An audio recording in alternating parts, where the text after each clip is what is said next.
ठीक है, तो पहला क्वेश्चन था, consider the following Peshwas in arrange them in ascending chronological order.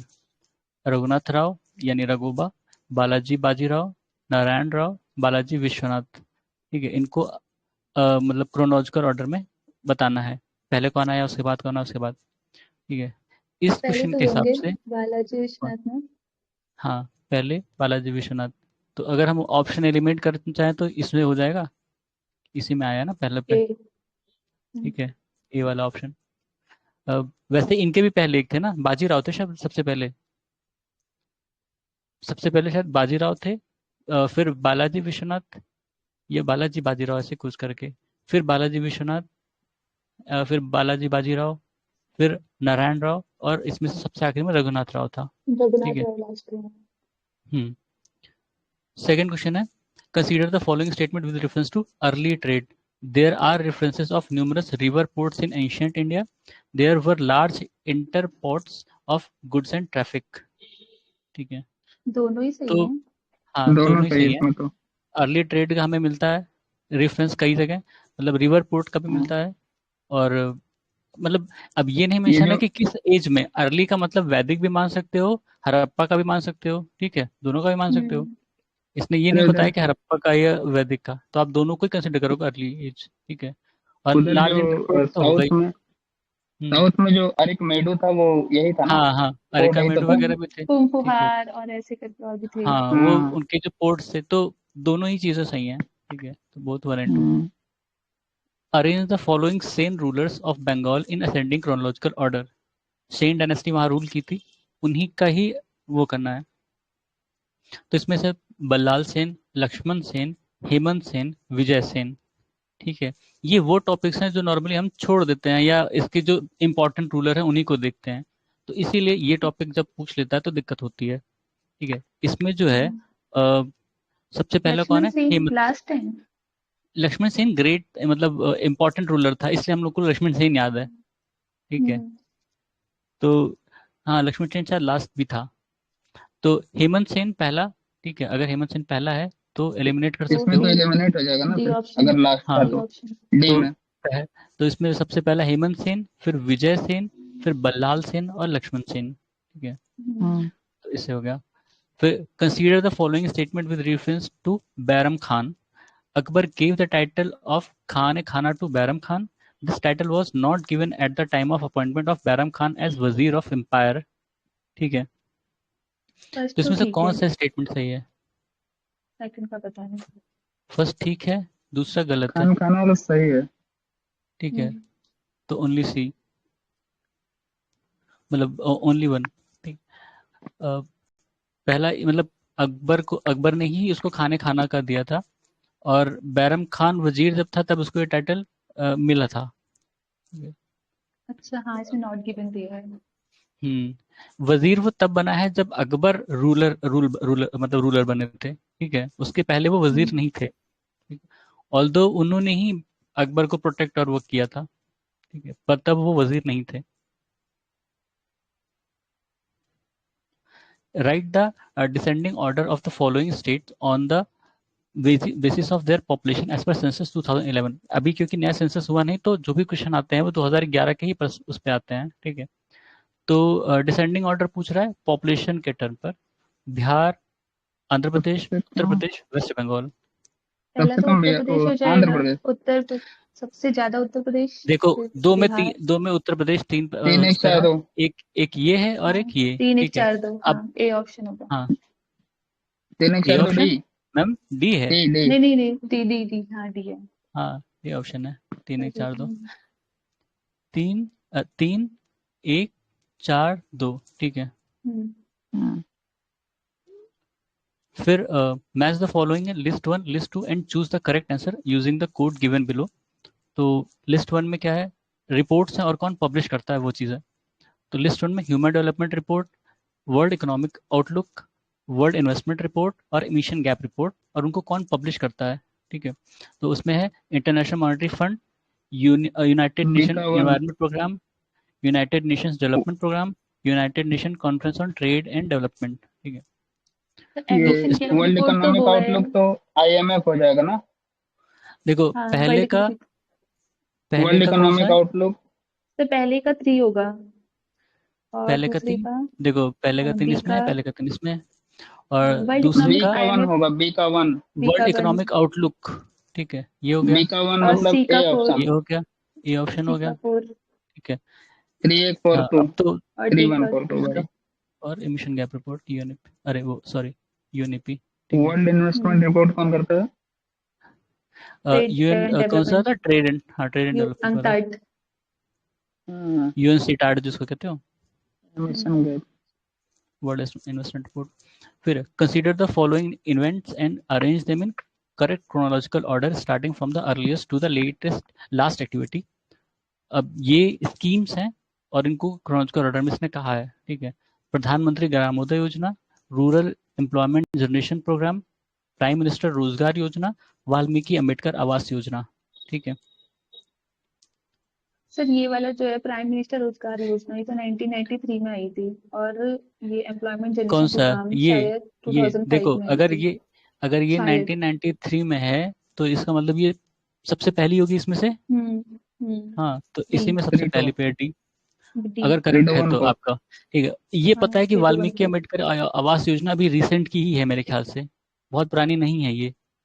और तो ग्रामोदय वाली जो है शायद 1920 की थी। ठीक है। एग्जैक्ट नहीं याद मुझे लेकिन। तो 3214 इनकी अगर वो ईयर याद हो तो ज़्यादा सही से हम कर लेंगे इसको, वरना तो ये एक तरह से हम लोग एलिमिनेट कर रहे हैं, लेकिन ये गेस ही माना जाएगा। अगर ईयर याद रहे तो ज़्यादा अच्छे से कर लोगे इस क्वेश्चन को, क्योंकि मान लो कि सेकंड सबको बहुत ग्रामोदय याद है, योजना तो शायद क्लोज क्वेश्चन 2005 है। है। 17-18 में थी ग्रामोदय योजना। हाँ गूगल कर ऐसी लो, थी वो। कौन सी दिक्कत है। 17-18 में थी ग्रामोदय तो योजना में। सेकंड और थर्ड का तो मैं श्योर हूँ, फर्स्ट का देख लेती हूँ सेकंड का पर। क्या है? सर 2005 में वो आया था ना मनरेगा, एक पहले तो वो बना था नरेगा और उसके बाद उसको मनरेगा बनाया गया था। हाँ, ये ये वही तो वाली है। 2005 rural employment guarantee generation programme है, गारंटी है उसमें, यही अंतर है, हाँ ये ये 5 नहीं है। जनरेशन है। हाँ, जनरेशन और गारंटी में अंतर है। मनरेगा में गारंटी है, अरे यार जनरेशन नहीं है। हाँ। देखा। सभी में नंबर कट जाते हैं। सर ये प्रधानमंत्री ग्रामोदय योजना तो शायद 17-18 में थी। प्रधानमंत्री ग्रामोदय देख लो पहले, हाँ ठीक है, तब क्वेश्चन चेंज हो जाएगा उस हिसाब से। अगर ये 1780 थी तुम बता रहे हो, अरे 1780 क्या बता रहे शायद। हो? नहीं अबे सर 1780 2000 कैसे और होगा, 2001। 1970? कौन सा? ग्रामोदय 2001 दिखा रहा है, प्रधानमंत्री ग्रामोदय योजना। ये 2001, ठीक है, हाँ ये अटल जी के टाइम की है। ठीक है। हम्म। रूरल एम्प्लॉयमेंट जनरेशन प्रोग्राम ये मेरे ख्याल से यूपीए के टाइम आया था, मनरेगा के पहले। 1999। मनरेगा के पहले 99 थोड़ी होगा, मतलब 2003 के बाद आया होगा ये 2000। Employment generation. फिर उसके बाद मनरेगा आया, मनरेगा के बाद से ऐसी कोई स्कीम नहीं आई रोजगार वाली मेरे ख्याल से। हम्म। ठीक है। हम्म। वाल्मीकि आवास योजना ये रिसेंट की है, ये शायद इन्हीं मोदी के, पीएम मोदी के टाइम की है। ठीक है। तो सबसे आखिरी जो होगा इसमें चौथा, ये तो कंफर्म है चौथा, देखो इसमें भी इसमें भी, तो मैं 1 और 3 तो में कंफ्यूज आज कर क्या रहा हूँ। दिया है? 2 आंसर डी है। दिसंबर 2001 है वाल्मीकि कौन सी? अंबेडकर आवास योजना। 2 हाँ दिसंबर ये भी 2001। 2001 ही है। ये मुझे ये ना भी सर लग रहा 2001? है, और आंसर देखिए गलत है है। इसका कुछ। अब आंसर हाँ गलत है सर। इसका मतलब। तो अरे बाकी का इसमें फिर वो भी सारे की एज मुझे एज वो सारे की ईयर बताओ तो ज्यादा कंफर्म होगा। इसका सर अंबेडकर वाल्मीकि आवास अंबेडकर योजना आवास योजना 2001 का है। दिसंबर 2001। रोजगार और ये 1993 की है। हाँ और ग्रामोदय जो है वो भी 2001 की है।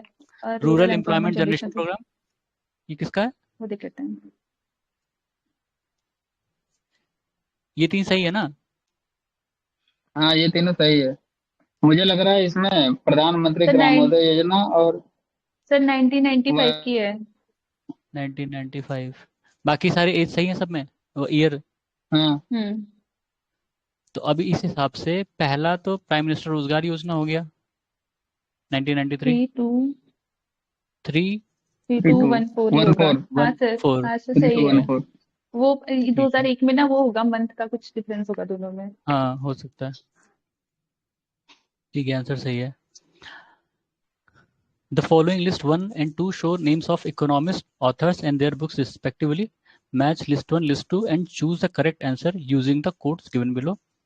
ये इनका पेट क्वेश्चन है एक तरह से, कई बार इन लोगों ने ऐसी चीजें पूछी हैं, अलग अलग थ्योरिस्ट और उनके बुक, इवन आरओ में भी अभी एडम पूछा था ना। स्मिथ का तो पता है, हाँ एडम स्मिथ का वेल्थ ऑफ देखो, नेशन है, और मिर्डाल, प्लेटो का डी डेवलपमेंट, फोर। लेकिन फिशमैन, कौन से ये नहीं काल्दोर, पता। एडम स्मिथ, ठीक है।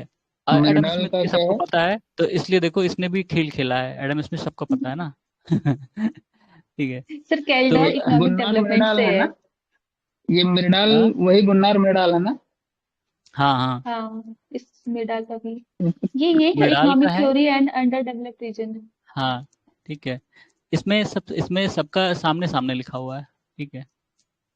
फिशमैन का स्ट्रेटजी अच्छा। ऑफ इकोनॉमिक डेवलपमेंट, काल्दोर का strategic factor in economic development, economic Adam Smith development. Wealth of nation, ठीक है।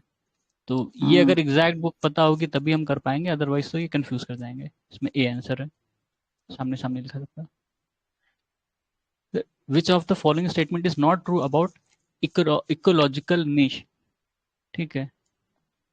इकोलॉजिकल नीच के इकोलॉजिकल बारे में नीचे कौन सा है। स्टेटमेंट सही नहीं है? Dominant species occupy extensive and broader ecological नीच, और number of species become large in ecological niche of natural ecosystem if resources are sufficient. फिर number of species become small in ecological niche if resources are sufficient. Dominance of a single species become minimum if the resources distribution is equitable in habitat, ठीक है। तो इसमें जो सी statement है, third वाला, ठीक है, लिखा है कि अगर रिसोर्सेज सफिशिएंट हैं तो number of species become small, ठीक है। मतलब ये इनवर्स बोल रहा है, एक तरह से रिवर्स चीजें बोल रहा है। अगर सफिशिएंट रिसोर्स है, इकोलॉजिकल निश का मतलब होता है कि कोई भी अच्छा स्पीशीज हाँ। उसका एक इन्फ्लुएंस होता है किसी भी रिसोर्सेज जहाँ पर अवेलेबल है, ठीक है। तो वो कम ज्यादा हो सकता है, ठीक है, पर वो नंबर ऑफ स्पीशीज को नहीं वो करता है, ठीक है, कम ज्यादा करता है। तो अगर रिसोर्सेज ज्यादा हैं तो उसके लिए फाइट नहीं होगी, ऑब्वियस सी बात है, सबका अलग अलग डिस्ट्रीब्यूशन होगा, सबके लिए अलग अलग चीज होगा। और अगर रिसोर्सेज कम है तब वहाँ फाइट होगी, तब वहाँ पे ये इन्वर्स नहीं करेगा कि जो स्पेशीज है उनको घटा दे, ठीक है, उनकी जो हाँ। इन्फ्लुएंस होगा उसको घटाएगा, ठीक हम्म। ठीक है।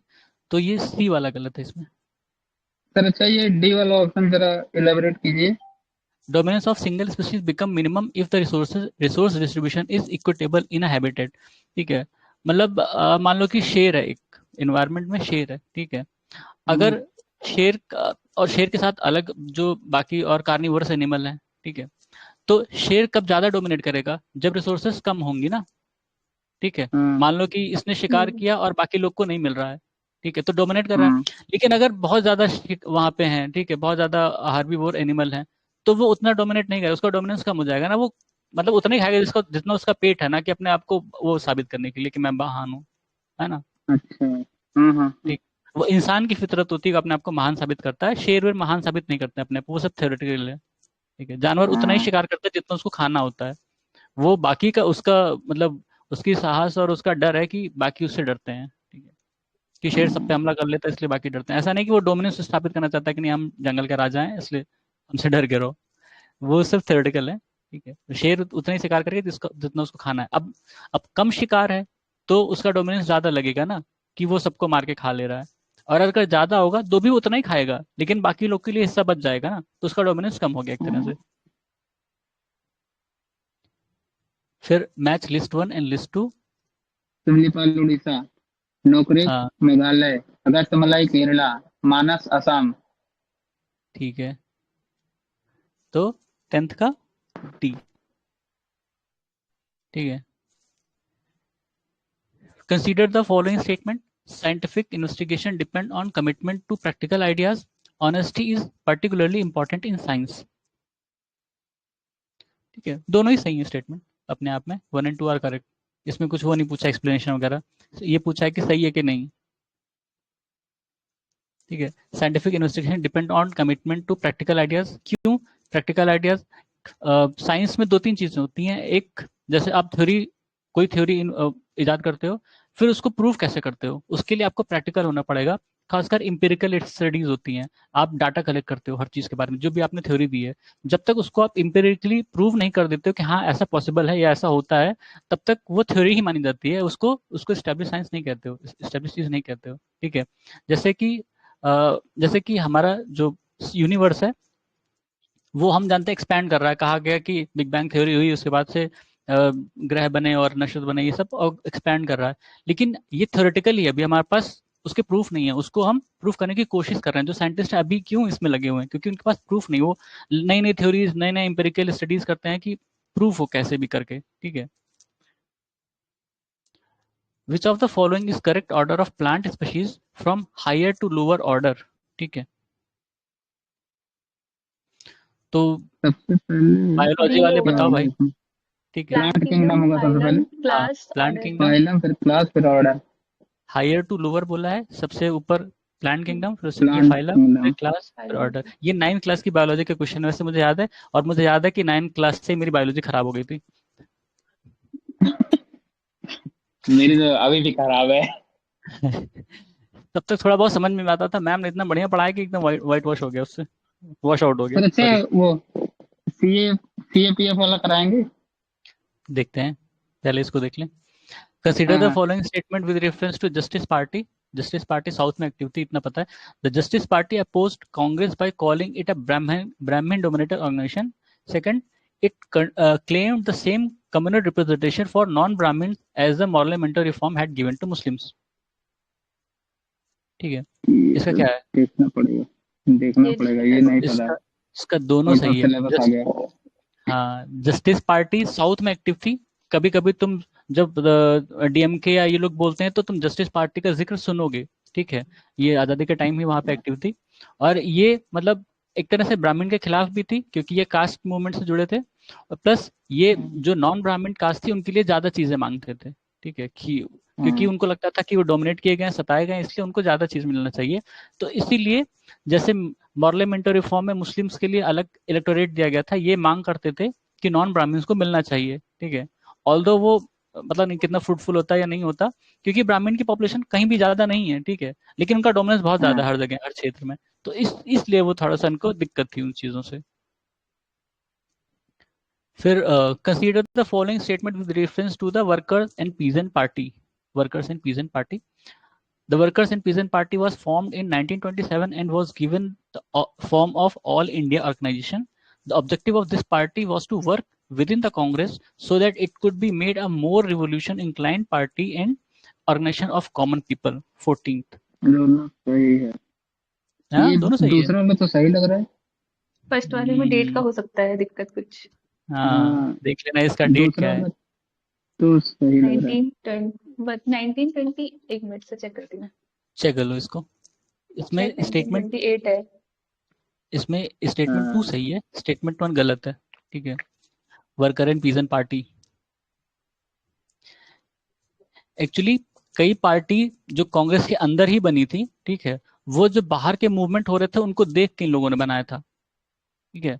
ताकि उनको मतलब उनको हमेशा विभाजन का डर रहता था कि लोग उस तरफ शिफ्ट हो जाएंगे। जैसे कोई किसान पार्टी बनी तो जो किसान होंगे वो उससे जुड़ जाएंगे। अब कांग्रेस को ये डर लगता था कि मान लो कि सारे फार्मर उनकी तरफ हो गए तो हमारा सपोर्ट कम हो जाएगा। तो वो क्या करते थे, अपने ही अंदर कोई पार्टी फॉर्म कर लेते थे, पीजेंट से रिलेटेड या वर्कर से रिलेटेड, ताकि वो जो जो पॉपुलेशन उधर जा रही है वो इधर आ जाए, ठीक है। तो तो 1925 दिखा रहा है। हो सकता है 1925 है, ठीक है। तो ये 1925 है, इसमें पहला सिर्फ यही गलत है, बाकी चीजें सही हैं। और ये कांग्रेस के मतलब इस कांग्रेस के अंदर ही काम करती थी। ताकि एक तरह से किसानों को भी अपनी तरफ अट्रैक्ट किया।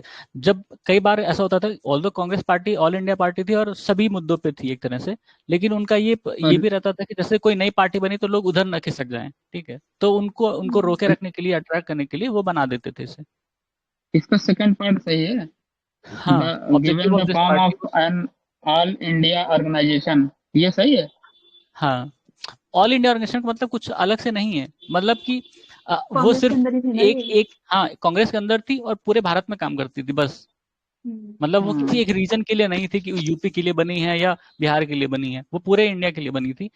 पूरे इंडिया के किसानों और मजदूरों को एक साथ करने के लिए, ऐसे कह सकते हो, ठीक है।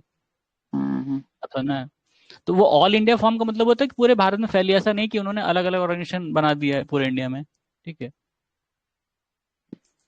Consider the following events and arrange them in chronological order.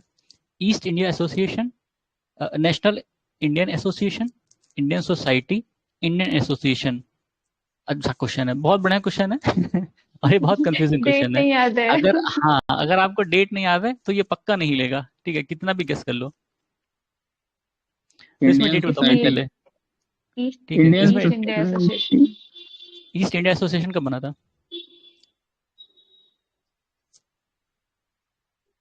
Sir 1886 दादा भाई नौरोजी इन लंदन 1886 लंदन, ठीक है।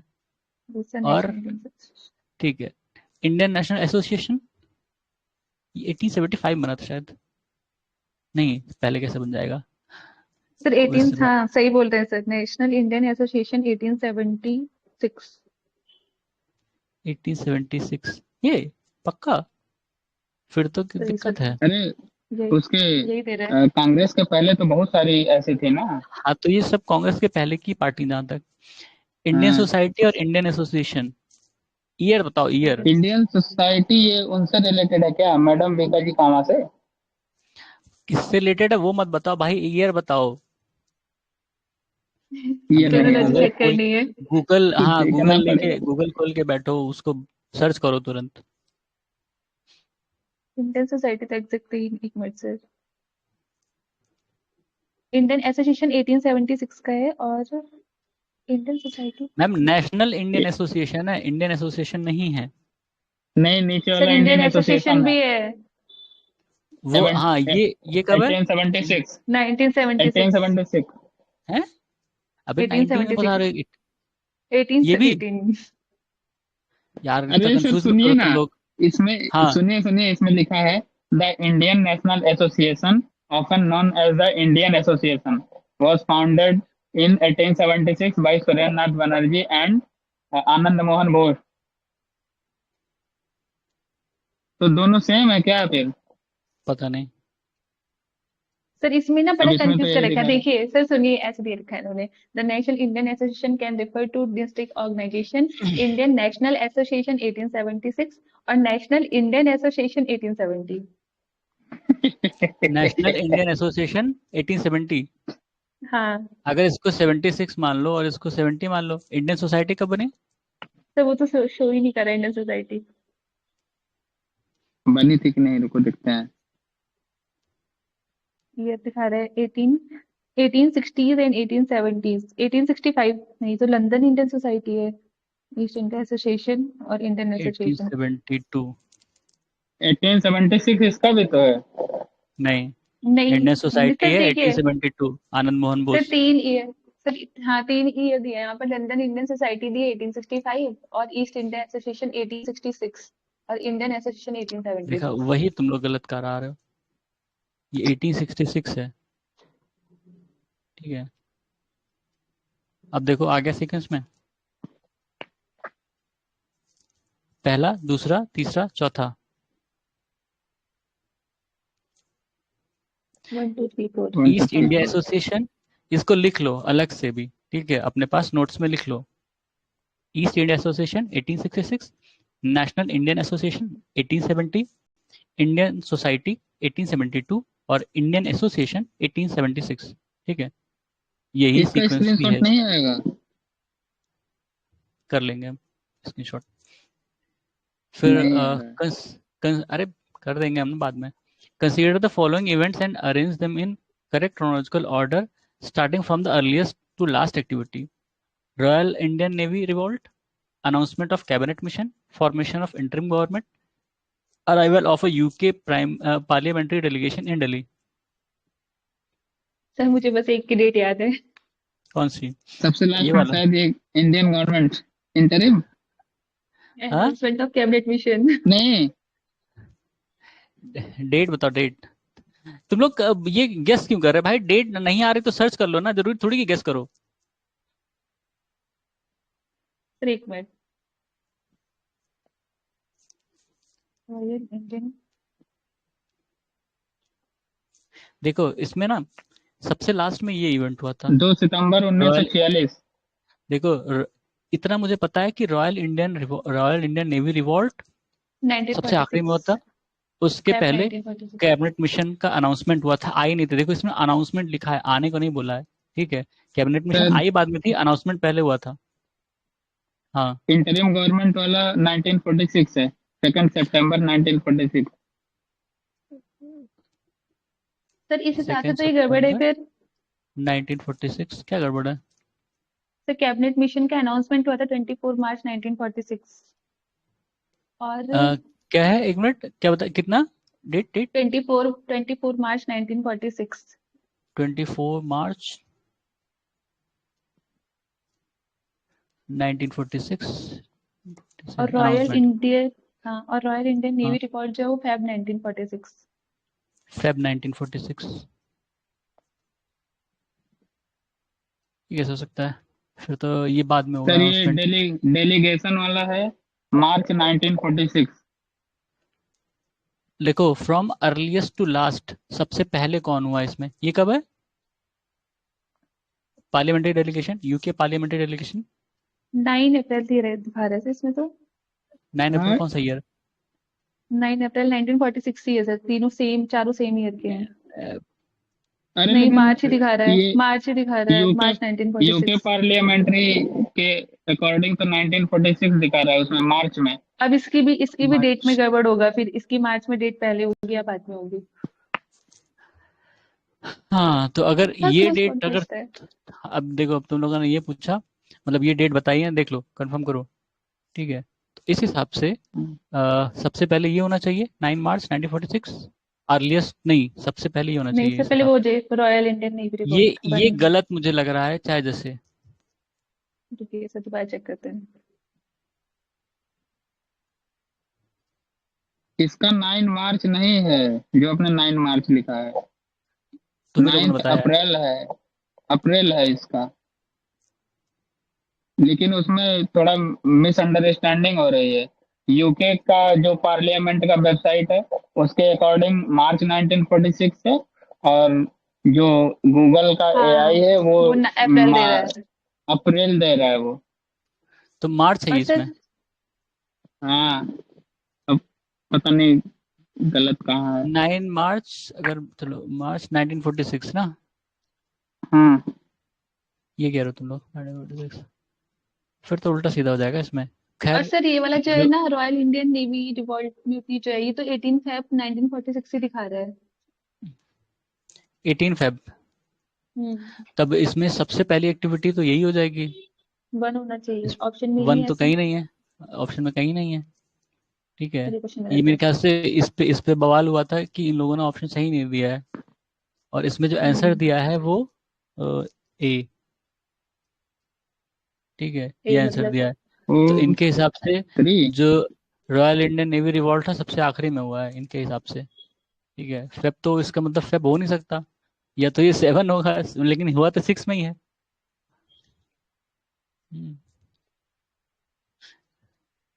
कोई नहीं, इसको इसको चलो इनके हिसाब से देख लेते हैं। वैसे हम इसका ईयर ईयर जो डेट है वो कंफर्म करने की कोशिश करेंगे। इसको सर उसमें डाल दीजिए क्वेश्चन सेक्शन बाद में करेंगे हाँ, चेक करके अच्छे से वो कर देते हैं। With reference to age of consent 1891, consider the following statement. It was Behramji Malabari, a Parsi reformer from Bombay, who advocated for this legislation. The act was supported by the extremist wing led by Bal Gangadhar Tilak. ये बहुत अच्छा, ये 1 only मतलब होगा ये famous था, हाँ, ये बहुत क्योंकि फेमस हुआ वो था। हाँ वो सेकंड पोस्ट में वाला थे ना गलत है ना। गंगाधर तिलक हाँ उन्होंने हाँ, अपोज किया था, ठीक है, उन्होंने इन्होंने वो नहीं अपोज किया किया। था। हाँ, अपोज उन्होंने किया था इनका इसका। हाँ इनका स्टेटमेंट था कि भाई रिफॉर्म होना चाहिए सभी में, ठीक है? पर गंगा हाँ इनका तिलक का इस था कि मतलब हमारे यहाँ जो मतलब जो भी कमी है उसमें कोई दूसरा इंटरफेयर नहीं करेगा, हम खुद ही वो करेंगे, ठीक है? हमें अगर सुधार करना है हाँ तो हम खुद ही सुधार करेंगे, कोई दूसरा नहीं करेगा, हमें नहीं बताएगा। तो वो इसलिए इसको अपोज कर रहे थे, क्योंकि वो इसको एज अ मतलब इंटरफेरेंस देख रहे थे अपने रिलीजन में, ठीक है? Given below are two statements. One is labeled as assertion, another reason as a reason. ठीक है? Shivaji had faced Shivaji has to face opposition from Big Deshmukh. These Deshmukh were not in favor of an independent Maratha state and wanted to remain as feudal lord of Bijapur. तो इसमें से कौन सा correct है या कैसा explanation वो, ठीक है? इसमें दोनों स्टेटमेंट सही है और ये करेक्ट एक्सप्लेनेशन है, ठीक है? जो बड़े देशमुख थे वो चाहते थे कि हम इंडिपेंडेंट रहें, और क्योंकि अब उनके अंडर में आएंगे तो फिर उनको शिवाजी को टैक्स देना पड़ेगा। ऑब्वियस सी बात है, जो बड़े लैंडलॉर्ड होते हैं वो नहीं चाहते कि कोई उनके ऊपर भी रहे, ये मतलब ऑब्वियस रीजन नहीं है। तो ऑब्वियस सी बात है वो अपोज करेंगे अगर उन पर कोई शासन करना चाहेगा, भले ही वो एक डिस्ट्रिक्ट के बराबर हो, लेकिन वो चाहेंगे कि वो इंडिपेंडेंट रहें। Which of the following reasons caused catastrophic coral bleaching and mass coral death in the Andaman and Nicobar Island? Increased industrial activity in the coastal region, increase of 2 degrees Celsius temperature in Indian Ocean, heavy marine pollution, decrease of temperature by 4 degrees Celsius in Indian Ocean. Increase in of ये to शायद temperature. D वाला होगा क्या इसमें? नहीं नहीं नहीं, increase होगा, डिक्रीज, इंक्रीज देखो होने की वजह ओशन से होता है टेम्परेचर ना। डिक्रीज अच्छा हुआ नहीं है और कहीं चांस भी नहीं है होने का डिक्रीज, तो ये ऑप्शन अपने आप ही गलत हो गया ना। ओशन टेम्परेचर कैसे डिक्रीज हो सकता है? अभी 4 डिग्री से, मतलब सोचो खुद ही। अब जब हम क्या कहते हैं हमेशा बात करें ग्लोबल टेम्परेचर बढ़ने की, तो ओशन टेम्परेचर बढ़ेगा ही नहीं, ठीक है। अभी रिसेंट में कोरल तो ऐसी ब्लीचिंग तो कोई, वैसे भी ना हाँ, टेम्परेचर और इंक्रीज होने की मास, वजह से होता है। जब भी मास कोरल ब्लीचिंग की बात है, इसमें सीधे कहा है मास कोरल ब्लीचिंग, तो इसका मतलब उस पूरे सरफेस, पूरे एरिया का टेम्परेचर बढ़ा होगा, ठीक है। जब भी कोई पॉल्यूशन वाली एक्टिविटी होती है, वहाँ एक रीजनल इफेक्ट होता है, बहुत छोटे जगह पे होगा वो, ठीक है, उतने बड़े लेवल पर नहीं होगा, होगा पर बड़े लेवल पर नहीं होगा। एक कोस्टल एरिया में हो सकता है या आसपास हो सकता है, लेकिन जब बड़े लेवल पे कहेगा तो मतलब पूरे ही उस जगह का, उस ओशन सरफेस का टेम्परेचर बढ़ा है, ठीक है, तब मास कोरल ब्लीचिंग होगी। सर 4 डिग्री सेल्सियस तो फिर वैसे भी बहुत हो जाएगा ना। हाँ बहुत ज्यादा है, और घटने हम्म, को बोल रहा है, ये बढ़ने को नहीं बोल रहा है, ठीक है। कह रहा है कि 4 डिग्री सीधे सीधे बढ़ गया, वो घट गया, ठीक है। 4 डिग्री हाँ हाँ मतलब फिर तो हमारे यहाँ वो ग्लोबल वार्मिंग खत्म होने के घर पे हो जाएगी। हाँ। Consider the following statement with respect to Ashoka. The definition of Dhamma given by Ashoka is taken from Rahulovada Sutta। अब ये नहीं पता क्या है, ठीक है, हमें तो नहीं आइडिया, किसी को तो बताना। In the 14th year of his coronation, Ashoka appointed a new type of staff called Dhamma Mahamatras, ठीक है। अब मतलब आप एक वो अंधी लगा के कह सकते हो हाँ दोनों सही है, पर इसमें मुझे दोनों का आइडिया नहीं है कि कब किया है। जिसको पता हो बता देना सोर्स, मुझे नहीं पता सर इसका सोर्स। सेकंड वाला तो ये पता, सोर्स मुझे भी नहीं पता है सर। सेकंड वाले का इतना हम्म, पता है कि शायद 13 ईयर होता है, उसके बाद बनाते हैं धम्म महामात्रा। देखो धम्मा राहुल महामत्रा राहुल वदा राहुलोवादा सुत्ता जो है। सुत्ता। अब ये कोई बुक है, हाँ।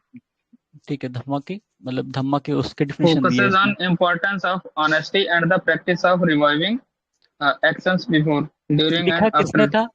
देखो लिखा किसने था, और ये किस रिलीजन से रिलेटेड है? जहां तक मुझे लग रहा है बुद्धा से, बुद्धिज्म से रिलेटेड होगी, बुद्धिज्म से पर होगी लिख, हाँ। ये हाँ ठीक है, बुद्धिज्म से रिलेटेड है। और इसमें लिखा कैसे था ये नहीं दे रखा है शायद। ठीक है चलो। अब या किस इरा में लिखी गई है वो भी अगर गेस हो जाए तो। सर इसमें ना Buddha's teaching to his son Rahul, जो उन्होंने बुद्धा ने अपनी टीचिंग दी थी अपने बेटे अच्छा, राहुल को, उसके बारे में है हम्म, ये। ठीक है, तो उसमें धम्मा की डेफिनेशन वहां से ली है अशोका ने। अब ये हम्म। पता चल जाए कि हाँ, किस इरा में लिखी गई है, किसने लिखी है, तो थोड़ा सा और बेटर अंडरस्टैंडिंग हो जाएगी इसके बारे में। खैर ये देख लेंगे। फिर ये लिखा है लिखा है कि mentioned in Ashoka's Bhabru rock edict, Bhabru rock edict, उसी में है।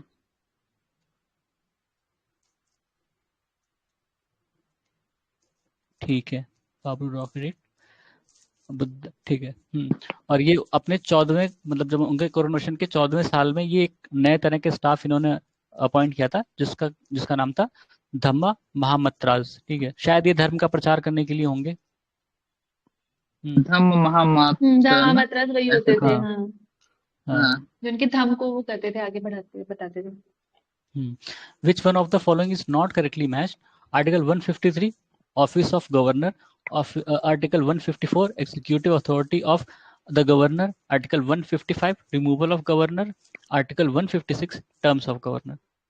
आर्टिकल 155 गलत होगा क्योंकि वो अपॉइंटमेंट ऑफ गवर्नर से रिलेटेड है शायद। हाँ हाँ, ये अपॉइंटमेंट से रिलेटेड है। हाँ। और रिमूवल और टर्म 156 में है। ये इसमें है, ठीक है, और इसमें अपॉइंटमेंट है ये,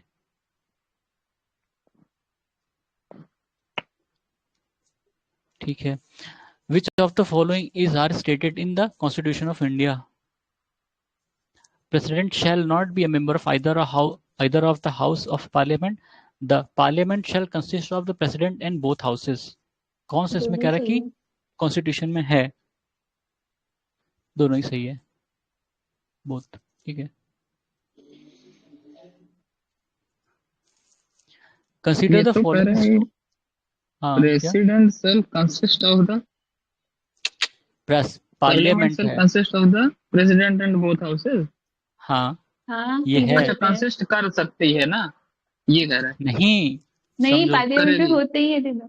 जो पार्लियामेंट है हमारे यहाँ, पार्लियामेंट का मतलब होता है कि प्रेसिडेंट और लोकसभा राज्यसभा तीनों मिला के राज्यसभा। पार्लियामेंट होती है, अलग से अच्छा नहीं होता कि हाँ सिर्फ ठीक। पार्लियामेंट, ठीक है। और प्रेसिडेंट जो है वो किसी भी हाउस के सदस्य नहीं होंगे, ठीक है। ठीक ठीक ठीक। Consider the following statement. An amendment to the constitution of India can be initiated by Lok Sabha, Rajya Sabha, state legislature, president of India. Lok Sabha Rajya Sabha होगा इसका आंसर। हाँ बस ये दोनों होगा, 1 and 2। लोकसभा लोकसभा एंड राज्यसभा। राज्यसभा, ठीक है। Which of the following are the functions of the Election Commission of India? Conduct of election for the post of Speaker and Deputy Speaker of Lok Sabha and Deputy Chairman of Rajya Sabha. Conduct of election of municipal corporation and municipalities. ठीक है। Deciding on all doubt and dispute arising out of above elections. तो इसमें से कौन सा सही है? एक भी नहीं होगा, एक भी नहीं होगा इसमें। इसमें none of these है। क्यों? क्योंकि जो स्पीकर और डिप्टी स्पीकर और का इलेक्शन होता है उसका कोई इलेक्शन नहीं होता, बेसिकली वो वो हाउस ही अंदर ही होता वो है, करता है, हाउस के ठीक अंदर है। ही होता है। हाँ। वोटिंग उनकी बाय वॉइस और ऐसे होती है। और वो जो खुद ही करा लेते म्यूनिसिपल, हैं हाँ वो हाथ आपस उठा में के। ही, हाँ। और जो म्यूनिसिपल कॉर्पोरेशन वगैरह के इलेक्शंस होते हैं म्यूनिसिपैलिटीज स्टेट के, वो इलेक्शन कमीशन स्टेट वो तो कराता इलेक्शन है। स्टेट कमीशन करता है ना। कराती है, स्टेट इलेक्शन कमीशन कराती है। और हाँ। ये जो भी डाउट होते हैं इनके इलेक्शन से लेके, ये हाई कोर्ट में वो जाता है कोर्ट पहले। कोर्ट हाँ हाँ कोर्ट में कोर्ट जाता में है। जाएगा, हाई कोर्ट में, जो भी रिल। Which one of the following is not correctly matched? GVK Rao planning at the block level, Dantewada rural credit, Santhanam committee Panchayati Raj finances, Ashok Mehta committee Panchayati Raj institution. इसमें से कौन सा करेक्टली मैच नहीं है? एक तो पता है, अशोक मेहता वाला तो सही है। देखो ठीक। हम बता रहे हैं। और संथानाम संथानम। कमेटी, संथानम कमेटी याद रखना, ये तुम्हारा जो विजिलेंस वाले चीजें हैं उससे रिलेटेड है, हाँ ठीक है। अच्छा ये विजिलेंस वगैरह यही से गलत रिलेटेड है। था, ठीक है। यही गलत है फिर। हाँ हाँ सीबीआई या वो जो सीबीसी है वो इनसे आए हैं, ठीक है। हाँ। ठीक।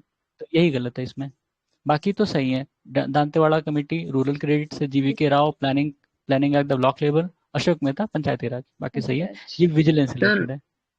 सर ये हम्म, 24 वाले क्वेश्चन में जो तीसरा हम्म, पॉइंट है, deciding on all doubts and hmm, disputes arising out of the above elections. हाँ अच्छा अबव इलेक्शन के लिए ही बोल रहा है ना, हाँ इन दोनों के लिए। मतलब ये और जो दिया और फर्स्ट और हुआ। बाकी ठीक। Case second. में भी, बाकी केस में भी इलेक्शन कमीशन नहीं करता, आपको पिटीशन दायर करनी पड़ेगी हाई कोर्ट में या सुप्रीम हाई कोर्ट में बेसिकली, ठीक है। प्रेसिडेंट के केस में शायद सुप्रीम कोर्ट में जाते हैं, बाकी के केस में हाई कोर्ट में आपको जाना होता है, हाँ ठीक है। मतलब इलेक्शन रिगार्डिंग जो भी डिस्प्यूट होते हैं वो हाँ कोर्ट ही सॉल्व करता है। वो ये नहीं सॉल्व करते हैं। Which of the following is the correct sequence of phases of biotic succession? ठीक है। अब ये किसी को पता हो तो बताओ।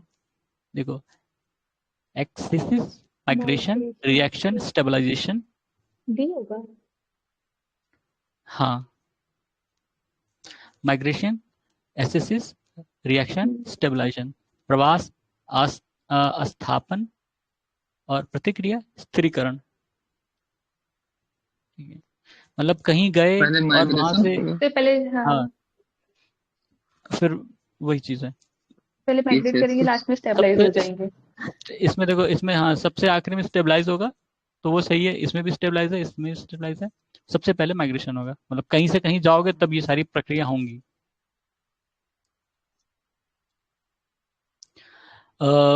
फिर given are the two statement, one is labeled as assertion और reason है, ठीक है। assertion है relative humidity decreases with the increasing air temperature, absolute humidity increases with increasing evaporation। ये गलत है, आर सही है। नहीं ये नहीं, सही है।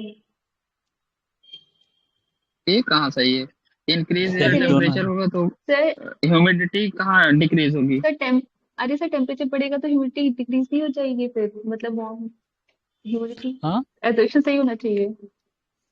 assertion भी सही है, reason भी सही है, लेकिन ये करेक्ट हाँ। एक्सप्लेनेशन नहीं है। relative humidity decreases with increase air temperature, ठीक है, क्यों?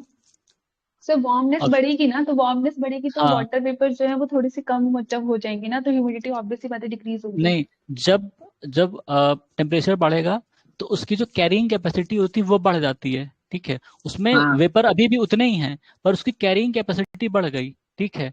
तो जो रिलेटिव रिलेटिव ह्यूमिडिटी है वो कम हो गई, ह्यूमिडिटी नहीं कम हुई है, रिलेटिव ह्यूमिडिटी कम हुई है। हाँ मतलब हाँ मान लो वही। कि हाँ मान लो कि अभी ये 50 कण रख सकता था और 10 हैं इसमें, ठीक है, ठीक है। तो ये इसकी रिलेटिव हुई कि ये 50 रख सकता है तो 10 है।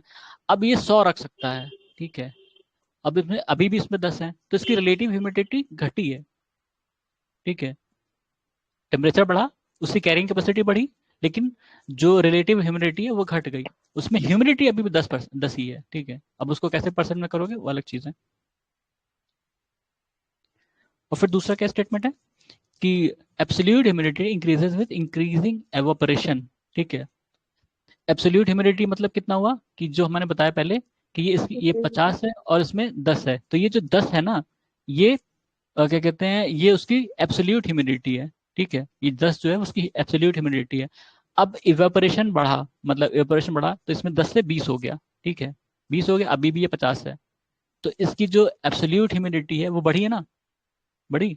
हाँ इवेपोरेशन होगा तभी तो उसमें हवा में वो आएगी, वेपर्स, ठीक है, ह्यूमिडिटी वेपर बढ़ेगी। ज्यादा होगी।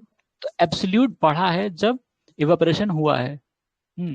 दोनों अलग अलग चीजें हैं पर रिलेटेड हैं, लेकिन ये इसका करेक्ट एक्सप्लेनेशन नहीं है, दोनों अपने आप में सही स्टेटमेंट है। हाँ, वो रिलेटिव की बात कर रहे हैं और ये एब्सोल्यूट की ना। हाँ, एब्सोल्युटली इंडिपेंडेंट और वो स्टेटमेंट। इंडिपेंडेंट हाँ स्टेटमेंट है, दोनों करेक्ट स्टेटमेंट हैं। हाँ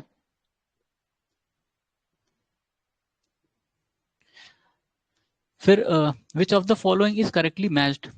इकोलाइन, पाइकोलाइन, पाइकोक्लाइन, थर्मोक्लाइन, हेलोक्लाइन। इसमें इकोक्लाइन बोला बायोडाइवर्सिटी से रिलेटेड है, pycnocline sea water density, thermocline air temperature और हेलोक्लाइन सी वाटर टेम्परेचर, ठीक है। इसमें से कौन सा गलत है? हेलोक्लाइन सी वाटर कहाँ होगा? हेलोक्लाइन तो शायद ये होता है ना, क्या बोलते हैं?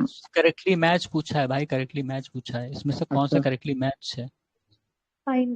थर्मोक्लाइन क्या, थर्मोक्लाइन सही है फिर। टेम्परेचर से रिलेटेड एयर होता है। टेम्परेचर। हाँ, नहीं नहीं, नहीं पता सर। नहीं, थर्मोक्लाइन। नहीं। हाँ सही देखो, है थर्मोक्लाइन। हेलोक्लाइन किसके लिए यूज होता है? जो सैलिनिटी है ना हेलो, उसके लिए होता है शायद। सैलिनिटी। सैलिनिटी के लिए होता है वो तो। हाँ हाँ, ठीक है, तो टेम्परेचर के लिए नहीं है ये, ठीक है। हाँ थर्मोक्लाइन एयर टेम्परेचर कह रहा है, थर्मोक्लाइन एयर टेम्परेचर के लिए नहीं, शायद सी टेम्परेचर के लिए होता है, ठीक है, ये इसके लिए शायद। है। हाँ, ये हो सकता है, हाँ ये हो सकता हाँ। वो जब रैपिडली इंक्रीज करता है तो ना। हम्म। है। और इकोक्लाइन बायोडाइवर्सिटी के लिए नहीं है, फिर इकोक्लाइन किसके लिए बायोडाइवर्सिटी के तो लिए होता फिर नहीं है। तो इसमें इकोक्लाइन, ये वाला हाँ, ये पाइनोक्लाइन दोनों सही मेरा होगा फर्स्ट फिर। आता है। इकोक्लाइन, ये मुझे सही लग रहा था क्योंकि ये मुझे गलत लग रहा था। इकोक्लाइन देखना किसके लिए है? इकोक्लाइन भी एक वो है जो डिवाइड करती है, ठीक है, बायोडाइवर्सिटी को नहीं, वो इकोसिस्टम को शायद डिवाइड करती है, ऐसे कुछ था। चेक करना इसको, सर इकोक्लाइन एक बार। Ecocline refers gradual and continuous same transition same treatment to same ecosystem and bio ecology से रिलेटेड सेम है ये इकोसिस्टम इकोक्लाइन। को। इकोसिस्टम है सेम ना? इकोसिस्टम को इकोसिस्टम हाँ। रेफर करती है वो। हाँ, ठीक है, इकोसिस्टम में, बायोडाइवर्सिटी से नहीं है, बायोडाइवर्सिटी अलग टर्म है, इकोसिस्टम की बात हुई है। जब दो इकोसिस्टम में जहाँ पर वो हो, ठीक है, ट्रांजिशन हो, उससे रिलेटेड है ये इकोक्लाइन। तो इसमें हम्म, ये वाला सही है, भले हम नहीं जानते लेकिन बाकी तीन जानते थे। हम्म, तो pycnocline sea water density.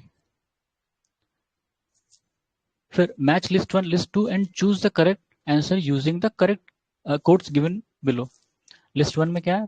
Planting health और क्राइपोफाइट, नहीं, क्रायोफाइट क्रायोफाइट। और वर्ल्ड फ्लोरा रीजन और पुस्ता ग्रासलैंड, ठीक है। तो लिस्ट वन में क्या? हंगरी, एडोल्फ इंगलर, सीओ, मेरे ख्याल से नाम है क्या, आर्कटिक टुंड्रा।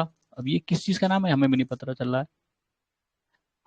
हंगरी तो जगह है वैसे तो। ये ऐसा तो नहीं है कि जगह का ही पूछा ये है। शायद पता नहीं ये जगह का नाम है या लोग का नाम है, कैसे? अब सीओ श्योर, अब ये तो नाम कोई इंसान का लग रहा है, एडोल्फ किसी का इंसान का नाम लग रहा है। तो कुछ इन्वेंशन से रिलेटेड तो नहीं है ये? मुझे भी लग रहा है कि या फिर थ्योरी से रिलेटेड होगा कि इन लोगों हाँ, ने इस बारे थ्योरी में से। थ्योरीज दी हैं। हाँ,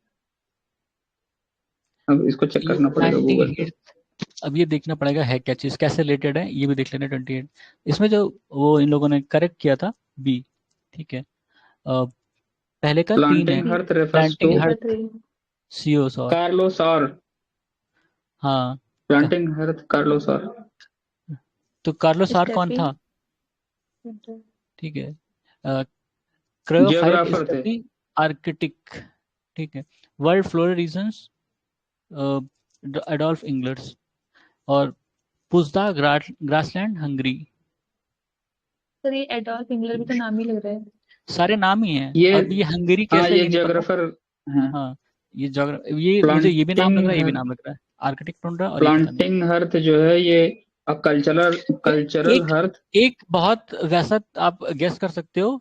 देखो क्रायो किससे रिलेटेड होता है? ठंडी जगह से, कोई भी ठंडी ना। आर्कटिक सबसे ठंडा है इसमें से। तो ये एक आंख मूंद के गैस हो सकता था, पता नहीं इससे सही होगा कि नहीं। बी लेकिन का इसे तब 4 भी नहीं हो इसमें है, पाता। बी का 4 सी में 2 भी में 4 दिया है। है। हाँ वही चीज। तो, तो फंस जाता है इसमें। तो इसमें से एक अकड़ बकड़ करना पड़ता और क्या। पुजदा ग्रासलैंड ये नहीं गेस हो पाता कि हंगरी में है, ठीक है। और फ्लोरल वर्ल्ड रीजन्स नहीं, मुश्किल है ये भी गेस करना। फ्लोरल ये वर्ल्ड रीजन पुस्ता सही लिखा है, पुस्ताज होगा मुझे लगता है। पुश्ता, अरे पूछता होगा तो हीरा वो पता होता है नहीं, ना, कुछ भी पूछताछ। लिख देते हैं। ये क्वेश्चन था छोड़ने खैर लायक। ये क्वेश्चन छोड़ने लायक भी था, या अब इसको जो ज्योग्राफी के ऑप्शनल वाले होंगे हो सकता है वो सही कर लें, उनके लिए क्वेश्चन है। विच one of the following pairs aluminium plant and state, अच्छा ठीक है। तो अलापुरम या अलावे केरला, बेलगावी कर्नाटक, मुरी छत्तीसगढ़, हीराकुंड इसमें सी उड़ीसा। इसमें सी गलत होगा, मूरी झारखंड में है। हाँ मुरी झारखंड में है,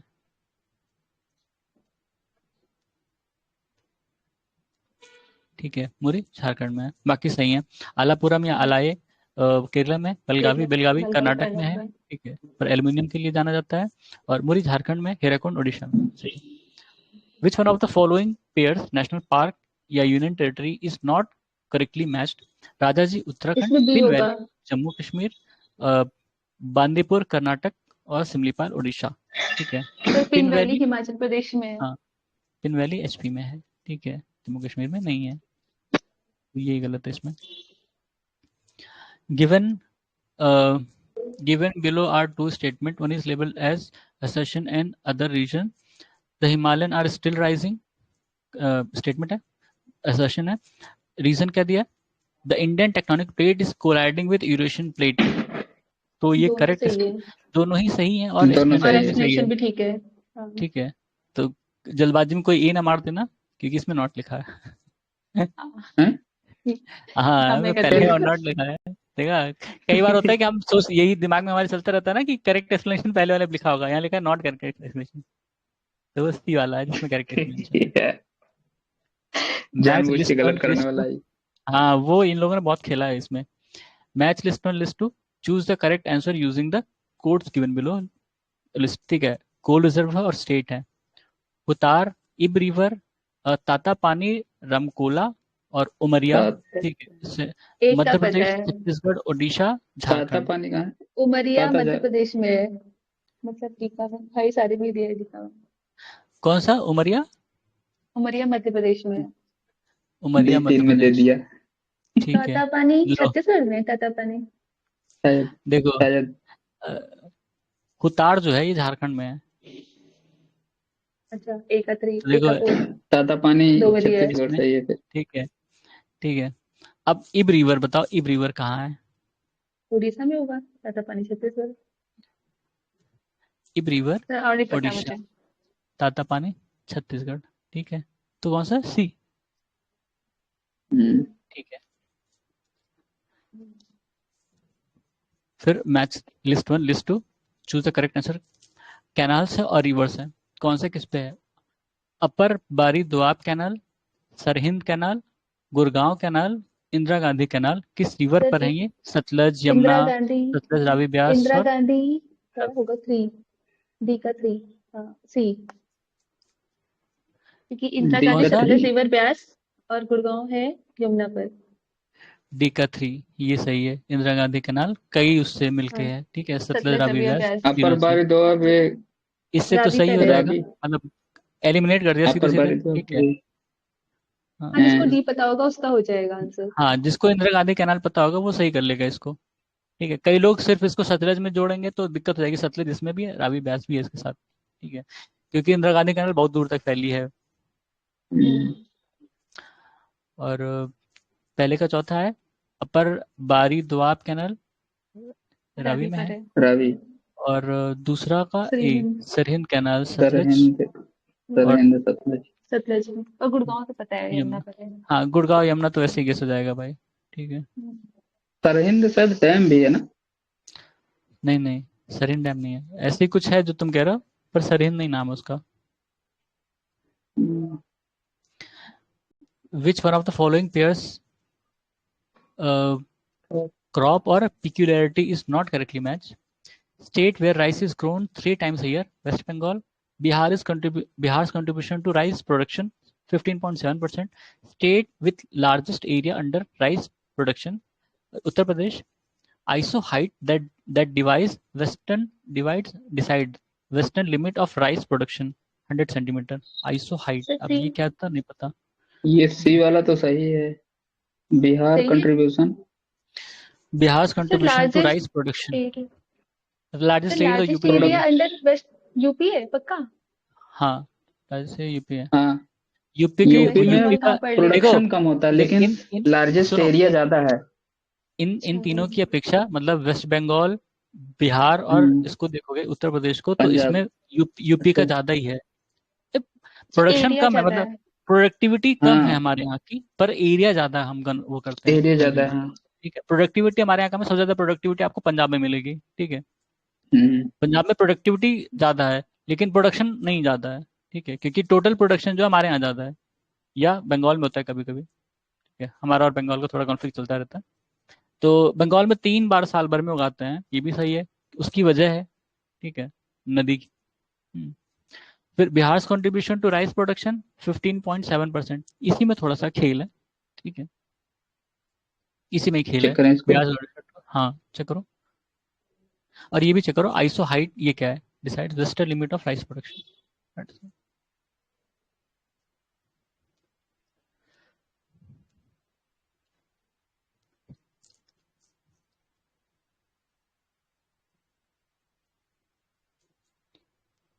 Bihar contribution to rice production. जब ये लोग डाटा देते हैं तो तब कंफ्यूजन हो जाती है, क्योंकि वो एग्जैक्ट नहीं याद रहता किसी को भी। सर आइसो हाइट की तो वो दी है। 5%, 5% है। 5% ना, हम्म, ठीक है। तो इसमें से यही नॉट पूछा है, यही वाला गलत था, ठीक है, 5% है। आइसो हाइट 100 सेंटीमीटर सही है। इसका मतलब आइसो हाइट का मतलब होता है समवर्ष रेखा, मतलब कितनी बारिश हो तब वहां पर हाँ, क्या रेनफॉल कहते और हैं, चावल उगा प्रेसिपिटेशन। सकते हैं। हाँ, तो अगर 100 सेंटीमीटर हो रही है तब 100 सेंटीमीटर या उसके ऊपर, तब आप वहां पे चावल उगा सकते हो, ये इनका कहने का सेंस। वेस्टर्न मतलब आप इधर जा रहे हो, पंजाब हरियाणा इस तरफ जा रहे हो, ठीक है। इतना अंदर जाके पूछ लिया पूरा, सब राइस से रिलेटेड दे दिए। सारे राइस से रिलेटेड फैक्ट हैं, देख लो, हाँ, और बढ़िया फैक्ट थे वैसे। Consider the following statement with reference to cotton crops. Cotton is mostly a kharif crop. Cotton crop requires moderate amount of rainfall varying between 50 to 75 centimeter annually. First तो ठीक है, सही ठीक है। है, खरीफ क्रॉप तो खारिफ है। क्रॉप है, ठीक है। खारिफ दो। राबी, खारिफ मतलब बारिश का टाइम ना। बारिश हाँ का, बारिश हाँ। के टाइम पैडी वाला। Cotton requires moderate amount of rainfall varying between, हाँ, कॉटन को कम ही चाहिए होता है, ज्यादा में खराब हो जाती है फसल। हाँ ये सही है। ये भी और सही तो है। बारिश का टाइम इसलिए कहाँ पे, डेक्कन में होता है, वहाँ बारिश कम होती है, डेक्कन वेक्कन साइड में, जहाँ पर डेक्कन ट्राइब कॉटन वगैरह के गए। लिए ब्लैक सॉइल। हाँ, कॉटन के लिए शायद ब्लैक। 100 डेज जो है फ्रस्ट फ्री चाहिए ना, हम्म, ऐसा कुछ है। 4.2, क्योंकि जिस सॉइल में वो उगाई जाती है, ब्लैक सॉइल, वो ऑलरेडी रिटेन करती है मॉइस्चर, ठीक है, अच्छा खासा मॉइस्चर वो हम्म, रिटेन कर ली है। तो उसमें कम रेनफॉल होगी तो वो अच्छे से होगा, अच्छे से प्रोडक्शन होगी। ज्यादा होगी तो हो सकता है रॉटिंग हो जाए, उसकी रूट रॉटिंग हो सकती है। रूट रॉट हो सकता है। हम्म, हाँ, given below are two statement, one is labelled as assertion reason, ठीक है। Red soil denotes the second largest soil group of India.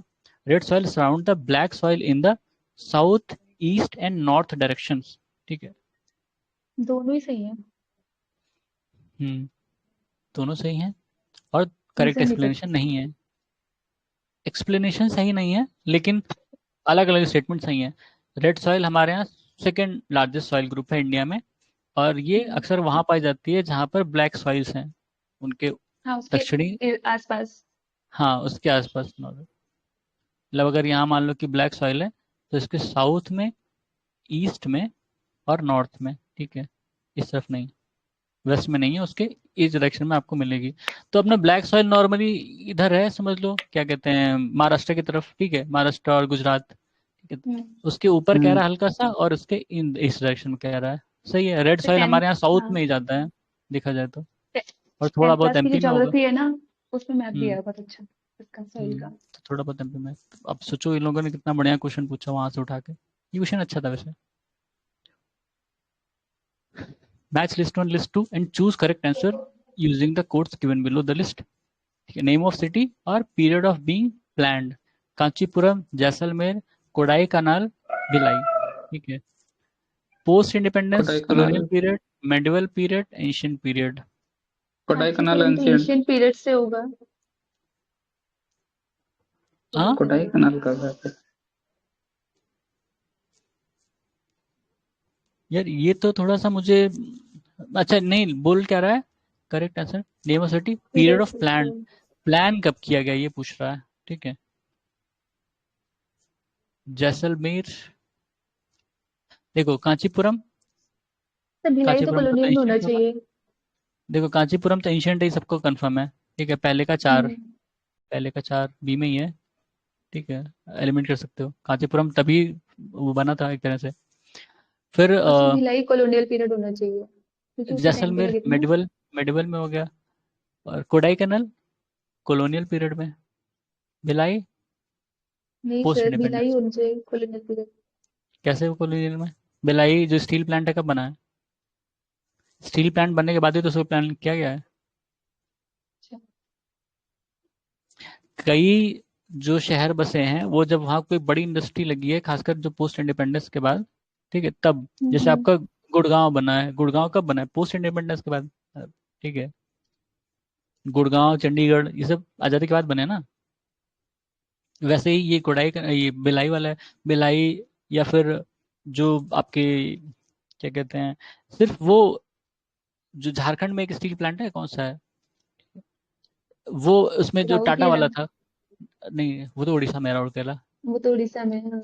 हाँ हाँ, तो फिर वो भी वो समझ लो आज़ादी के बाद का ही है, वो भी राउरकेला भी, ठीक है। मतलब बेसिकली क्या होता था, जैसे स्टील प्लांट लगाते थे तो उनके वर्कर्स को रखने के लिए, या मतलब एक शहर बसाया जाता था पास में, स्कूल भी होते थे, हॉस्पिटल भी होते थे, सब होते थे, रेजिडेंशियल एरिया भी होता था। तो वो आज़ादी के बाद ज़्यादा बना है। एक दो है जो आज़ादी के पहले हैं, एक टाटा जमशेदपुर, जमशेदपुर जो है शायद, जमशेदपुर। ठीक है। हाँ अरे वो जो वो टाटा स्टील वही वाला है ना। आज़ादी के पहले, हाँ वही आज़ादी के पहले मेरे ख्याल से, बाकी सब आज़ादी के बाद के ही हैं। अच्छा ठीक है। हम्म। मैं हम्म, शायद वहीं पे कंफ्यूज हो रही थी फिर। हम्म। अरे कोडाईकनाल जो है कोडाई कॉलोनियल कनाल पीरियड में। कॉलोनियल पीरियड में, मतलब अंग्रेजों ने इसको म्यूनिसिपैलिटी की तरह डेवलप किया होगा ना कोडाई कनाल। हम्म, जो अपने यहाँ जो साउथ में ईस्टर्न पार्ट में कई ऐसी जगह हैं, जैसे चेन्नई, पुदुचेरी और मद्रास, ये सब अंग्रेजों ने बसाया एक तरह से, ठीक है, जो म्यूनिसिपैलिटीज बनाई थी। तो वो कॉलोनियल पीरियड मानोगे उसको, या तो फ्रेंच ने कुछ बसाया था या अंग्रेजों ने कुछ बसाया था म्यूनिसिपैलिटीज। हम्म, कांचीपुरम पता ही है, एशियन टाइम में किसकी कैपिटल थी कांचीपुरम, बताना अब। क्या बोलते सही, कौन सा वो था? चोला दिमाग चेरा में नहीं आ रहा। पांड्या, हाँ साउथ और इंडियन उसके, वो एक। हाँ चोला चेरा पांड्या, हम ऑप्शन दे रहे हैं, चोला चेरा पांड्या, और क्या था इसका वो नरसिम्हा वर्मन वाले पल्लवास, ठीक है। कौन था बताओ, बता देना पल्लव बाद में। तक है। पल्लवास का ही लग रहा है, पल्लवास की थी। Match list 1 and list 2 and choose the correct answer using the codes given below the list, ठीक है। फेमस लोकल लूट storm Punjab of to Bihar. Place storm, ठीक है। अभी बताता लो हूँ। नहीं, Punjab to Bihar, blossom norwester shower west Kerala. भाई बंगाल। सुनो, पढ़ने दो क्वेश्चन पहले। Mango shower, blossom shower, norwester, लू।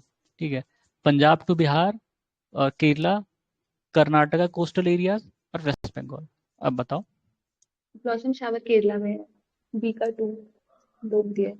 और फिर मैंगो शावर मैंगो जो साउथ शावर में है, यानी कि कर्नाटका कोस्टल एरिया हो जाएगा। Karnataka coastal area. Norwester west Bengal. और नॉर्वेस्टर वेस्ट ठीक बंगाल, है। और ब्लू Punjab to Bihar. Blossom shower कहाँ कह रहे हो?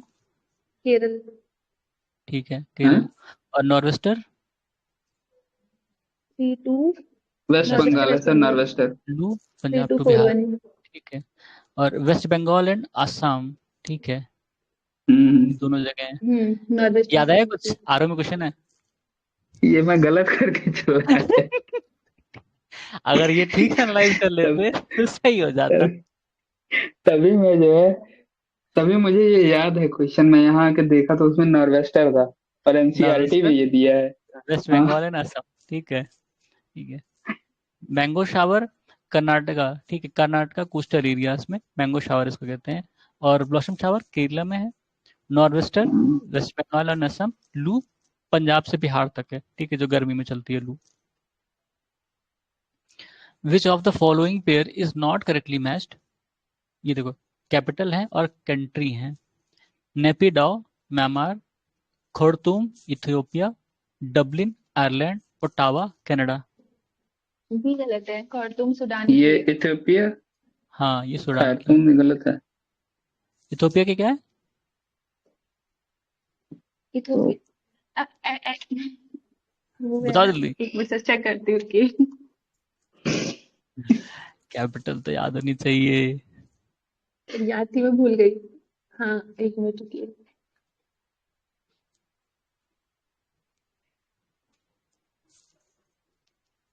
एडिस अबाबा करके कुछ। हाँ, वही हाँ, तो। हाँ, अदिस एडिस अबाबा। अबाबा। मैं कह रही थी, कंफर्म नहीं थी। एडिस एडिस याद आ रहा था मुझे। अदिस अबाबा एडिस इथियोपिया अबाबा की। ठीक है। और सूडान की खार्तूम है। खार्तूम है। ठीक है। पहले ये बर्मा हुआ करती थी, बाद में इनकी इन्होंने चेंज की, नेपिडाओ। आइलैंड की बर्लिन, ओटावा कनाडा। ठीक है। फिर consider the following statement with reference to upper Gangetic agro-climatic reason.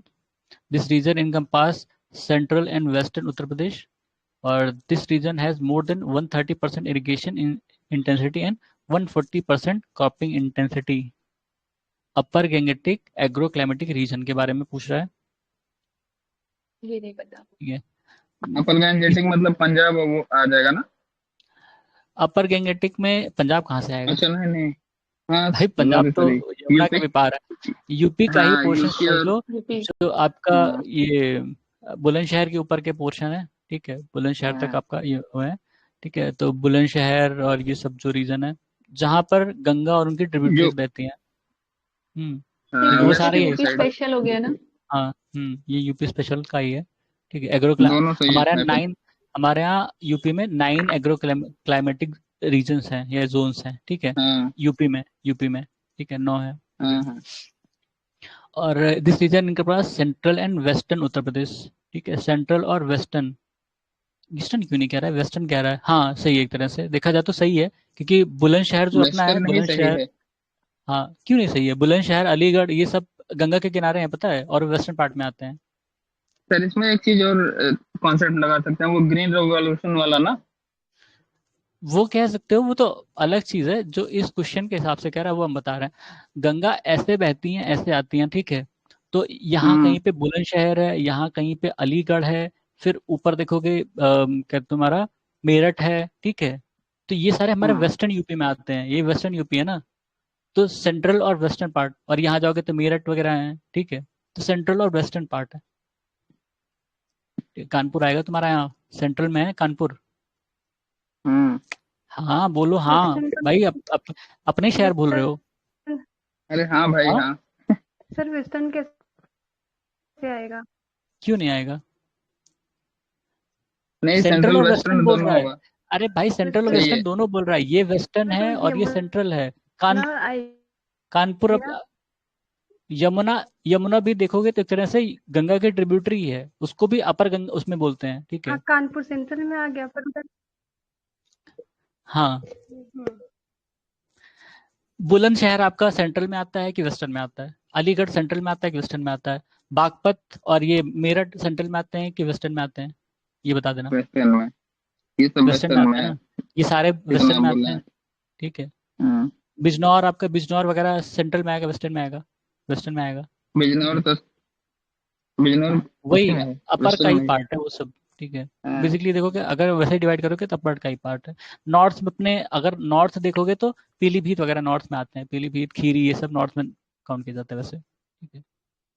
Central में आपका कानपुर वगैरह जो है, कानपुर और ये एक और कौन सा था वो, उन्नाव वगैरह है, ये सब गंगा के किनारे है ना। हाँ, डिस्ट्रिक्ट नहीं याद है यार अपने, सेंट्रल में है वो सब। ठीक है। याद तो है, वो, याद है। हाँ, तो सही। वो गंगा के ही तट पर है वो सब, ये देख लेना मैप। ठीक है, उसी से इसने क्वेश्चन पूछा है। सेंट्रल और वेस्टर्न उत्तर प्रदेश, ये upper Gangetic agro climatic region के ऊपर। This region has more than 130% irrigation intensity and 120। अब ये देखो, ये कहीं से फैक्ट पढ़ाना पड़ेगा, याद करना पड़ेगा, ये वैसे गेस नहीं कर सकते हो। सर ये मुझे ये फैक्ट पता है कि किस किस स्टेट में है ये पास, हाइट नहीं पता। कौन से पास? अच्छा, नीचे वाले। अच्छा नीचे वाले क्वेश्चन पे आ गए, अच्छा आप ऊपर वाले पे हैं। तो लिस्ट वन, लिस्ट टू, पास है और हाइट फ्रॉम सी लेवल। अब ये तो गेस करने वाली चीज है, रट कोई पता नहीं, कोई पाएगा तो नहीं। देपसा, रोहतांग, बारालाचा, बनिहाल। ठीक है। तो देपसा कहाँ पर है? अगर पता है तो बता दे। देपसा, रोहतांग और बारालाचा तीनों हिमाचल प्रदेश में है और बनिहाल जम्मू कश्मीर में है। ये एचपी में है और बनिहाल जेएनके में है। ठीक है। अब इनकी हाइट पूछा है। ठीक है। एक गेस आप कर सकते हो कि जम्मू कश्मीर वाला होगा सबसे हाइट पे होगा। सर ये गैस गलत होगा, कहीं क्योंकि नहीं दिया किया ही था नहीं इसको। है। बनिया देखो, दपसा किसमें बोल रहा है 5300 height from the sea level, मतलब ठीक है। हाँ, ये भी पता नहीं। सर वैसे इसका हिमाचल, आंसर रोहतांग क्या मुझे है? बारालाचा का अब मुझे बारालाचा का पता है। बारालाचा का हाइट कैसे याद है? 2 वाला 4850 होगा, अभी पढ़ा था मैंने रिसेंट में। अच्छा, तब हो सकता है याद हो। ठीक है, अगर सी एक का हो, 2 देखोगे तो सी का 2, सी का 2, दो, सी सब का में 3 है, में दे दिया सब ना। में। देखिए, नहीं 3 में दे दिया। ठीक है। तो और बनिहाल का भी अगर गेस करोगे तो मान लो कि दीपा बन 1 गेस किसी में करोगे भी नहीं, तो डी का 1 किसी में नहीं है। ठीक है, किसी में सबसे नहीं बड़ा है। सर बेइज्जती शायद यही है। देवसा है, देवसा है सबसे ऊंचा। बी अगर फोर सबसे ऊंचा डिप्स है तो आप बता रहे हिमाचल में है, तो अब हाँ ये सर, गेस करना सर मुश्किल उससे है अगर फर्क नहीं हिमाचल में। पड़ता ना। हाँ, वही चीज। अगर डी का सर वन, कई बार बी ए हाइट का ऊपर 1 नीचे हो देखोगे तो जाती है। ये, हाँ वो तो हो सकती है ना। अगर डेप्सा हम्म, का भी 1 देखोगे तो देखो 2 में है। पता नहीं सर, फिर ये आंसर ये बता दीजिए ये आप ये सीधे। बी फोर इस ए है। B three. देवसा, उसके बाद बियॉन्ड कौन योर सा है? गेसेस। रोहतांग का ये है, बनिहाल का सीधे है। ठीक है। सर सबसे नीचे बनियाल, सबसे कम बनियाल है। सबसे कम बनिहाल है, देख लो। और प्रैक्टिकली वैसे माना जाता है जम्मू कश्मीर काफी ऊपर एलिवेटेड उस पर है। ठीक है। हाँ, हम, अगर मेरा केस होता ना तो मैं बनिहाल को पहले पे देखता पहले, सर और इसमें मैंने कहीं भी पे यही भी नहीं गेस पहले। किया था। क्योंकि क्योंकि ये माना जाता है कि वेस्टर्न, जो अपना वेस्टर्न हिमालय है वो थोड़ा ऊपर है। ठीक है। चलो कोई नहीं। गेस करके छो- करते भी क्या, ये किसी ऑप्शन में नहीं है। छोड़ने वाले क्वेश्चन होते हैं ये सब। Given below the two statement is level at assertion or reason. Jute is an indigenous plant of India. Reason क्या है? Jute is a kharif crop sown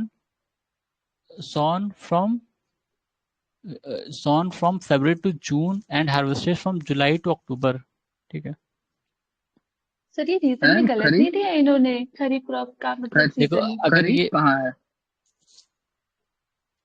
खरीफ नहीं सर। खरीफ कब होता है? खरीफ अपने यहाँ कब उगाई जाती है? जुलाई से अक्टूबर ही तो। हाँ, सर इन्होंने हार्वेस्ट दिया है जुलाई to अक्टूबर, हार्वेस्ट दिया ना सर इन्होंने।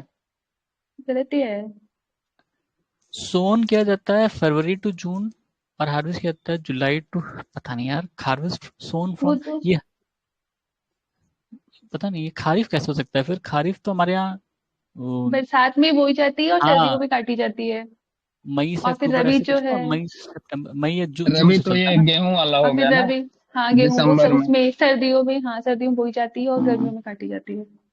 जून से सितंबर चलता है ना खरीफ। हम्म। हाँ हाँ। अब ये वाले डाउटफुल क्वेश्चन थे, शायद इन्हीं पे ज्यादा आपत्ति हुई थी। ठीक है, इंडिजिनस तो है, ये तो पता है, पहला सही हाँ स्टेटमेंट है। इंडिजिनस तो है। ठीक पहला है, तो सही है। दो दूसरा स्टेटमेंट डाउटफुल है, पर इन लोगों ने आंसर क्या दिया है, नॉट करेक्ट एक्सप्लेनेशन। ठीक है, ये दिया है, दोनों सही है और करेक्ट एक्सप्लेनेशन नहीं है। अब ये कैसे है पता नहीं, ये सही कहाँ से मतलब है? खरीफ दिया इसीलिए उसके तो बाद इसका इसीलिए तो टाइम ही डाउट नहीं है। वाला आंसर, क्वेश्चन होगा। हाँ इसी पे तो आपत्ति हुई थी खूब कि तुम खरीफ भी कह रहे हो कि फरवरी में उगाई जाती है, और ये भी कह रहे हो कि फिर जुलाई में काट रहे हो। पता नहीं कैसे, बंगाल में अलग मौसम चलता है क्या।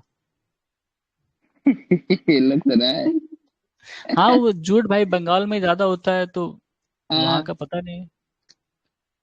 अब वहाँ हो सकता है खरीफ पहले शुरू होता हो, फरवरी और जून में, अब हाँ पता ये नहीं। होता है वहाँ का वो। क्योंकि जो पता नहीं कोस्टल एरिया में ठंड पड़ती नहीं है। उतनी ठंड नहीं पड़ती ना कोस्टल एरिया में। चलो नहीं, इसका उधर देखना, ये टेम्परेचर लगभग एवरेज ही रहता सेकंड स्टेटमेंट पूछना पड़ेगा, मतलब गूगल पे देखना पड़ेगा भाई, कहीं से सोर्स ये नहीं समझ आ रहा है। क्वेश्चन नंबर ठीक है, 43। एक मिनट रुकना, एक मिनट रुकना। नेक्स्ट क्वेश्चन है match list one list two. इसमें एसेज दिए हैं और ट्रीटीज, मतलब निबंधकार और उनके निबंध। तो दीवाना भट्ट या देवण भट्ट, हिमाद्री, माधवाचार्य, बल्लाल सेन, इनकी ट्रीटीज लिखी हैं या जो इनके निबंध है। धन सागर या दान सागर, पराशर माधव, और चतुर्वर्ग चिंतामणि, समिति स्मृति चंद्रिका। ठीक है, इसमें से ये क्वेश्चन ना रिपीटेड है, पता है, कुछ चीजें इसमें से हाँ रिपीट सर, हुई हैं। बल्लाल ये सेन है शायद दान सागर के ना। हाँ, बल्लाल सिंह दान सागर, श्योर नहीं माधव हूँ मैं। का तो ठीक है। सी का टू तो है, सी का टू इसमें है, सी का टू इसमें है। ठीक है, और आप कौन सा कह रही हैं, बल्लाल सेन, बल्लाल सेन तो का बट दान सागर, अगर वन करोगे तो फोर का ये वाला। डी बन रहा है फिर ऑप्शन।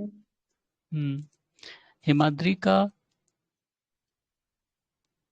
ये वाला, चतुर्वर्ग चतुर्वर्ग चिंतामणि। चिंतामणि। ठीक है, और देवान भट्ट का स्मृति चंद्रिका। ये चंद्रिका, ये वाला मुझे क्वेश्चन रिपीट लग रहा है, मतलब ये और ये बल्लाल सेन कई बार पूछा गया है अलग अलग हाँ उसमें। बल्लाल सेन पूछा गया कहीं तो। ठीक है, इसमें डी ऑप्शन। फिर given two statement, assertion reason है, Turkish invasion on India was successful, there was no political unity in north India. दोनों ही सही है और एक्सप्लेनेशन हाँ, भी सही है। दोनों सही है, एक्सप्लेनेशन भी सही है। फिर voice of global south summit, ये India recently concluded second voice of global south summit, और the term global south is related to developed countries. Second वाला तो गलत है ना, डेवलपिंग कंट्रीज के लिए है ना ये। हम्म, ये ग्लोबल साउथ डेवलपिंग या अंडर डेवलप कंट्रीज के लिए, अंडर ये वाला तो डेवलप्ड, हाँ गलत है। ठीक है, तो ओनली वन, बनोली। Voice of global countries. What does the intergovernmental panel on climate change यानी IPCC emphasize regarding reduction in green house gas emission. तो पहला है gradual and limited reduction are enough, deep rapid and sustained reduction are essential. लिखा है gradual and limited reduction are enough, देखो enough तो कुछ भी नहीं है। ठीक है, ये थोड़ा सा हम्म। एग्जीक्रेट करने वाली चीज़ है, इनफ तो कुछ भी नहीं है। ग्रेजुअल एंड लिमिटेड, लिमिटेड तो हो ही नहीं सकता, मतलब हमें जिस हिसाब से वो कहते हैं वो कम करने के लिए रिडक्शन, वो बहुत ज़्यादा करना पड़ेगा। ये वो एक रिकमेंडेशन ये है ना कि जितने भी फॉसिल फ्यूल है उसको आपको रीन्यूएबल एनर्जी में कन्वर्ट करना पड़ेगा, तो लिमिटेड तो है नहीं, वो अनलिमिटेड है। ये तो पॉइंट वहीं पे गलत हो जा रहा है। डीप देखो अब और दोनों कॉन्ट्रास्टिंग है, deep rapid and sustain reduction are essential, दोनों ही पॉइंट अपने आप में कंट्रास्टिंग है, एकदम अपोजिट है उसके पहले वाले के, तो एक ही सही हो सकता है, ये वाला सही है। सेकंड ठीक लग ओ, रहा है। हाँ। फिर what does the term serial yield refer, अनाज उपज, का तात्पर्य क्या है? The amount of cereal crops produce per unit area of harvested land, the total production of cereal crops in a given country. First होगा ना, क्योंकि यील्ड तो वही होता है ना, प्रोडक्शन पर यूनिट एरिया। हम्म ठीक है, ओनली वन। और ये गलत है, total production of cereal crops in a given country. ठीक है। Which of the following statement is true regarding the trend of unemployment rate in India between July September 2019 and July September 2022?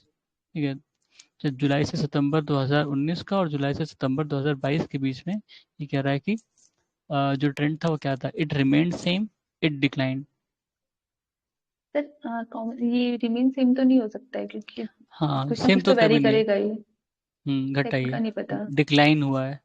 ठीक है, decline देखो एक वैसे ही देख लो, देखो ये जुलाई बोला 2019 और 22, तो इसमें वो कोविड स्कीम्स तो आया बहुत बीच में, सारी आई थी। हाँ। कोविड आया था। ठीक है, कोविड आया हम्म। था, सबकी नौकरी चली गई, प्राइवेट जॉब सबसे ज़्यादा नुकसान हुआ, सरकारी वाले तो बच गए। तो ऑब्वियस सी बात है, डिक्लाइन हुआ था।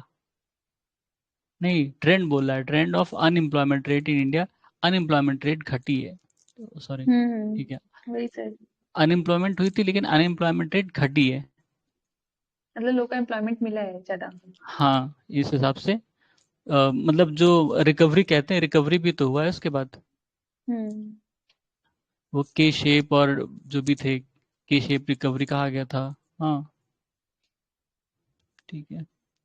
तो trend of unemployment rate in India between July September 2019 and July September 2022, इसमें अनएम्प्लॉयमेंट रेट जो था वो सेम नहीं है, ये तो गलत है, डिक्लाइन हुआ है इनके हिसाब से। ठीक है, तो इसमें 2 is true, 1 is first. False, A. हाँ, ए। फिर who publishes the Global Multidimensional Poverty Index MPI report?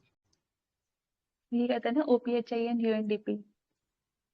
हम्म तो 3 एंड 4 OPHI डी और होगा। 3 और 4 D। Assertion reason है, the concept of sustainable development was popularized by a Brundtland report. The Brundtland report is known as the limit to growth. Sir इसमें reason गलत है, क्योंकि जो ब्रेटलैंड रिपोर्ट थी ना, उसे आवर कॉमन फ्यूचर बोलते थे। हाँ, वो रिपोर्ट थी आवर कॉमन फ्यूचर।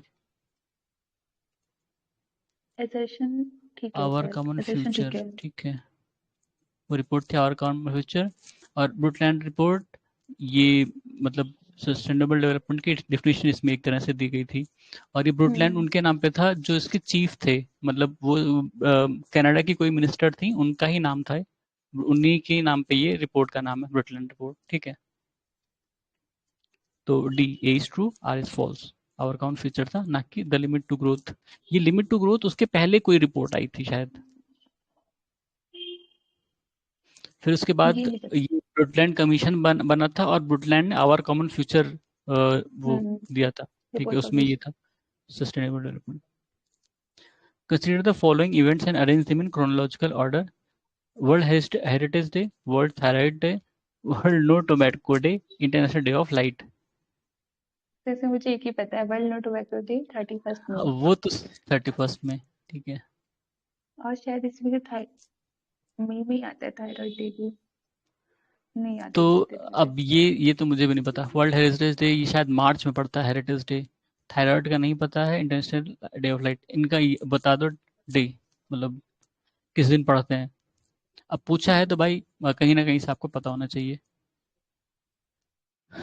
एक मिनट सर।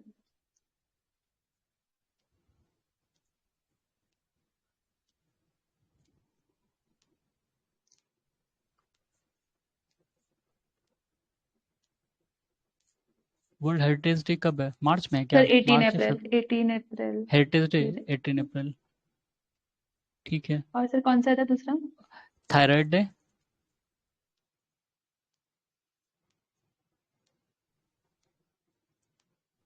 थायराइड डे 25 में। 25 में, और और एक था इंटरनेशनल डे ऑफ लाइट ये 16 में। 16 में, मतलब मई का ही सारा 1 अप्रैल का है। ठीक है, तो इसमें कौन सा पहले? अप्रैल, तो ये पहले पे हो गया, यही है ये। 11423। हाँ वही एक ही है उसमें पहले पे, पहला वाला। ठीक है। फिर मैच लिस्ट 1 लिस्ट 2 पर्सन है और रीजन है। ठीक है। गोपी, अच्छा गोपी थोटाकुरा, दीपा कर्माकर, आरोह भट्टाचार्य और देव पटेल, ये किस लिए न्यूज में थे, ये इनका कहने का मतलब है। First Indian gymnast to win gold at Asian championship, देखो ये तो फिर से दीपा दीपा कर्माकर ही कर्मा होंगी। कर रहे। हाँ, हाँ। जिमनास्ट वही है। Indian born NASA scientist who led the team to study solar eclipse impact on ionosphere, देखो ये भी दिखाते हैं। इंडियन स्पेस टूरिस्ट, ये गोपी ठाकुर था ना। गोपी था। हाँ हाँ, इंडियन स्पेस टूरिस्ट हाँ। वही थी। और देव पटेल ब्रिटिश एक्टर, ये देव पटेल शायद। हाँ तो ये 2 वाला इसका होगा। बीका ठीक बन। है। फिर बी हो जाएगा ना, फिर 2 से ही निकल गया। हाँ ठीक है बी। Assertion reason है during 2023-24 Singapore emerged as largest source of FDI to India। फिर रीजन है the India Mauritius tax treaty amendment has brought a major shift in countries as major source of FDI to India। दोनों ही सही है sir. हम्म सही है, मतलब दोनों स्टेटमेंट सही है और एक्सप्लेनेशन भी सही रीजन है। भी ठीक है। ठीक है। हाँ। हाँ क्योंकि हमने क्या देखा था, वो डबल अवॉइडेंस टैक्स ट्रीटी और वो सब जो ट्रीटीज थी उससे एफडीआई बढ़े अपने यहाँ। सिंगापुर और मॉरिशस से बहुत अपने एफडीआई आती है। ठीक है। फिर what is R21 matrix M, vaccine against malaria develop by Serum Institute of India, vaccine against malaria develop by Bharat Biotech International, vaccine against AIDS develop by Serum Institute of India और vaccine against AIDS develop by Bharat Biotech. Malaria की थी ना ये है malaria की ही। ठीक है, M for malaria समझ लो, मलेरिया की ही है ये। और इसको डेवलप किया है SII ने। ठीक है। अ, और इसके साथ शायद ऑक्सफोर्ड है, शायद, मुझे कंफर्म नहीं है, ये चेक कर लेना एक बार। वैसे जहाँ तक मुझे याद है ऑक्सफोर्ड के साथ मिलकर इन्होंने डेवलप किया है इसे, एक बार सर्च कर लेना।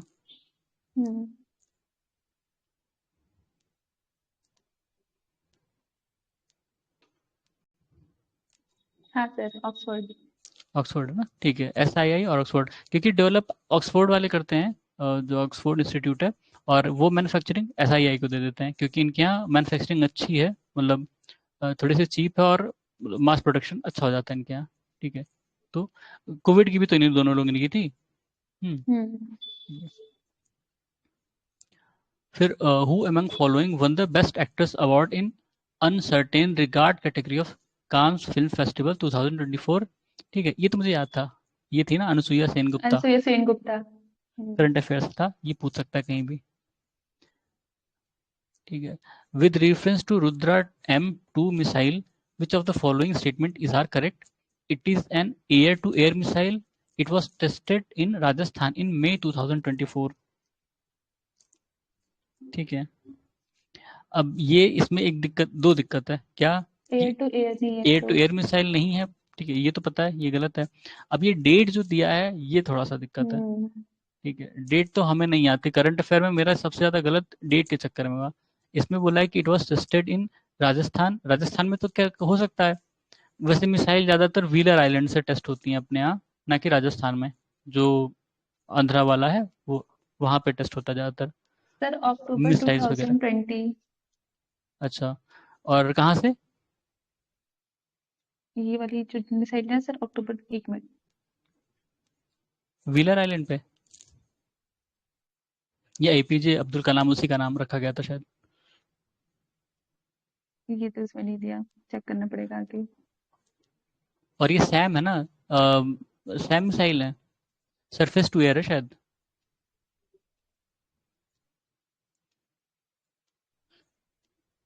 हाँ शायद ये रुद्रा तो M। शायद, एक चेक करती हूँ उसको भी।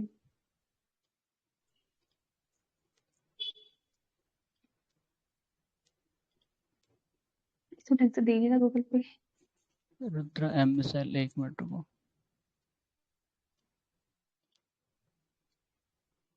पूरा वर्किंग।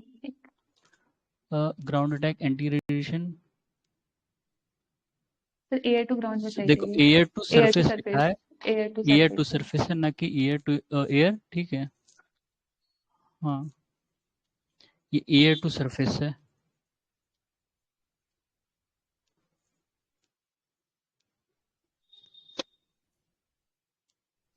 इसका मतलब क्या हुआ? एयर टू सरफेस का मतलब क्या हुआ? किसी प्लेन से लॉन्च कर सकते हो ना, फाइटर जेट से।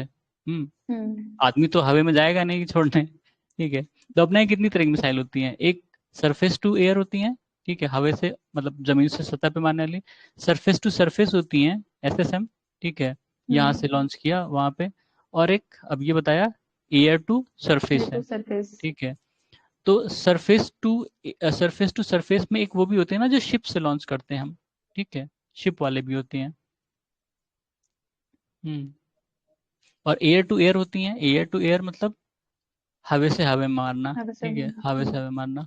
जैसे एक फाइटर जेट से दूसरे फाइटर जेट को मारते हैं, ठीक है। फिर match list one, list two newly elected heads of state और country. Gitanas Gitanas Nauseda, Luong Cuong और हल्ला थॉमस डिटर और जोस राउल मोलिनो, ठीक है।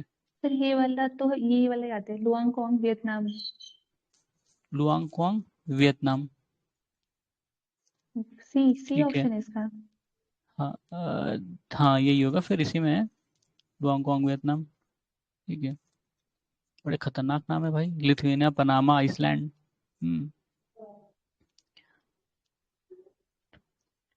देखो ये पनामा का है मुलिनो, राउल मुलिनो, और पहले का आइसलैंड का ये है। मतलब ये यूरोपियन, ये लिथुआनिया यूरोप का हो गया, पनामा आपका साउथ अमेरिका हुआ, वियतनाम एशिया में, और ये भी यूरोप ही समझ लो। Which of the following pairs Deccan trap और पिकुलिनरी, ठीक है, not correctly match. Depth of middle trap 1200 metres approx, ठीक है। Inter trappean beds fossil of sea plant and animal. Depth of lower trap 150 metres approximately. Depth of upper trap 450 metres approx. मतलब एक तरह से ये जो डेक्कन ट्रैप है उसकी जो ऊंचाई है, मतलब उसकी जो लेंथ में अलग अलग हिस्से हैं, उसके बारे में इसने पूछ लिया है, ठीक है। लोअर में क्या है, अपर में क्या है, मिडिल में क्या है, इंटर में क्या है, उनकी ऊंचाई, गहराई और उसमें किस चीज़ से बने हैं उसको लेकर। काफ़ी डीप क्वेश्चन है वैसे ये तो हाँ, ये नहीं पता। ठीक है। अब लिखा है intertrappean bed fossil of sea plant and animal. अब ये गलत कैसे होगा? जो डेक्कन ट्रैप है किस चीज़ से बना है? डेक्कन ट्रैप जो है वो लावा से बना है, ठीक है। लावा से, हाँ। लावा से बना है तो वहाँ फॉसिल और सी प्लांट आने के चांस कम है, नहीं है, बहुत मुश्किल है। और डेप्थ ऑफ लोअर ट्रैप नहीं, मतलब अगर वो पूरा लावा से ही ऊपर से लेकर नीचे तक अगर मान लें कि हम लावा से बना है तो वहाँ सी प्लांट और ये आने का चांस नहीं मुझे दिखता, ठीक है। अब ये चीज़ें तो भाई गेस कर सकते हो बस, मतलब रट सकते हो, अच्छी बात है। किसको याद होगा 1200 मीटर का है, 150 मीटर का है, 450 मीटर का है, बड़ा डीप क्वेश्चन है। तो सर इसका आंसर बी है। हाँ इसके में भी गलत है, मतलब यही गलत है, ठीक है, नॉट करेक्टली मैच। अब ये देखना पड़ेगा किस चीज़ का बना है ये इंटरट्रैपियन बेड। एक मिनट,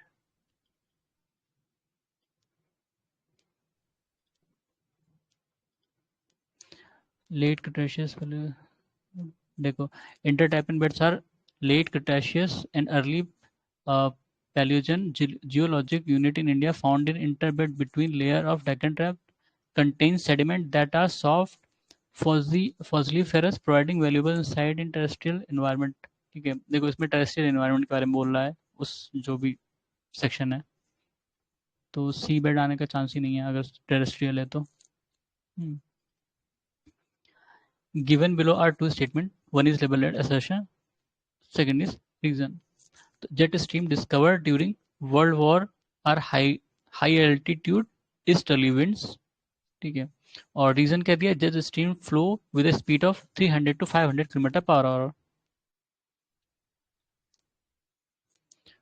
इसमें अब assertion में देखो असर्शन नहीं, पहला स्टेटमेंट आप कैसे कहोगे कि सही है? During world war high altitude easterly wind, ये स्टडीज तो काफी पुरानी है, वर्ल्ड वॉर 2 कह रहा है, यानी 1945 के आसपास, ठीक है, 1939 से 45।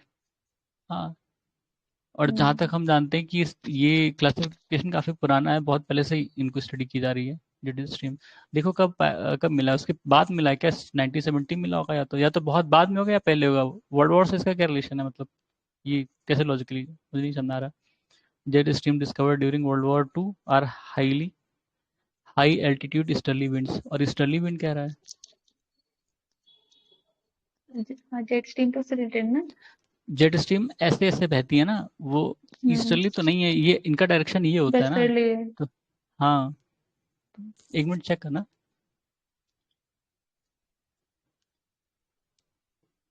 तो इसमें चेक क्या करना है, वर्ल्ड वॉर से रिलेटेड? दो चीजें, ये वर्ल्ड वॉर से रिलेटेड है कि नहीं और ईस्टर्ली है कि नहीं। एक मिनट। Sir I guess world war से रिलेटेड हैं ये। एक मिनट फिर देख है तो लेते हैं। वेस्टर्ली है, वर्ल्ड वॉर का चेक कर लेते हैं। जेट स्ट्रीम रोजबी वेव, अब वर्ल्ड वॉर से कैसे रिलेटेड हो क्या नहीं पता। सर ये दे रहा है इसमें, jet stream narrow band of strong wind in upper troposphere were indeed a significant factor during world war second, particularly in the Pacific theatre. Jet stream impact on world war second.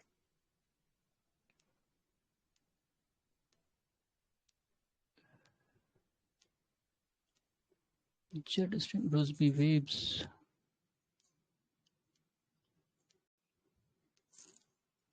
देखो ये easterly तो नहीं है मेरे ख्याल से, देखो waste से आ रही है रोजबी वेव्स।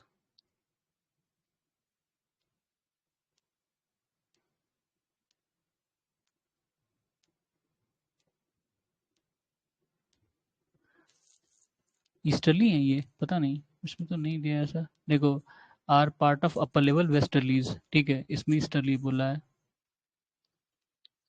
ये वेस्टर्ली होगा इसमें। बाकी पॉइंट अगर सही मान लो तो ये वेस्टर्ली होगा, वेस्टर्ली विंड। हाँ सर, वर्ल्ड वॉर तो ठीक है, वर्ल्ड वॉर का पे इम्पैक्ट हुआ था इसका, लेकिन ठीक ये है, यहाँ पर ये रहा हुआ है इम्पैक्ट कैसे हुआ ईस्टर्ली था जगह वर्ल्ड वॉर वेस्टर्ली। में?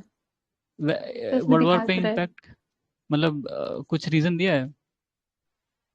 तो बहुत बड़ी कहानी दे दी है। अच्छा क्या मतलब शिप विप भी गई थी क्या वहां से? हाँ मैं पढ़ देती हूँ। दे notice strong eastward moving wind at high altitude that significantly impact their flight speeds, slowing them down when flying east and speeding them when returning west. This observation led to अच्छा, understanding these powerful narrow band of high altitude winds. सही है, वो तो ठीक उन है लोगों ये। ने भी करा है। हाँ हाँ ठीक है, मतलब कह रहा है कि जब इनको इधर से इधर आना था तो उन लोगों ने इसका सहारा लिया, वेस्टर्ली मतलब ये जेट स्ट्रीम्स का। और जब उनको क्या कहते हैं इधर वापस जाना था तो वो नीचे होके उड़ते थे कि इसका वो न लेन पड़े, उससे ना टकराए। सही है।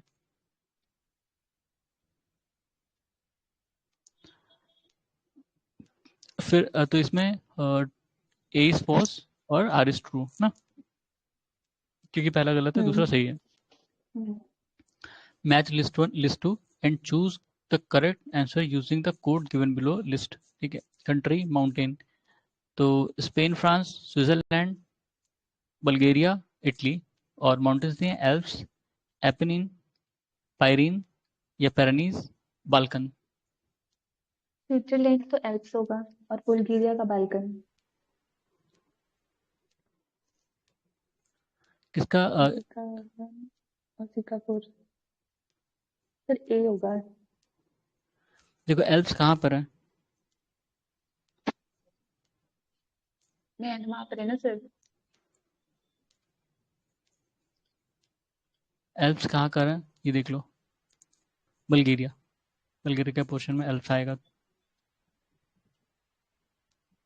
नहीं, सर गलत। स्विट्जरलैंड में आएगा। स्विट्जरलैंड में आएगा। और बुल्गारिया में बाल्कन आएगा।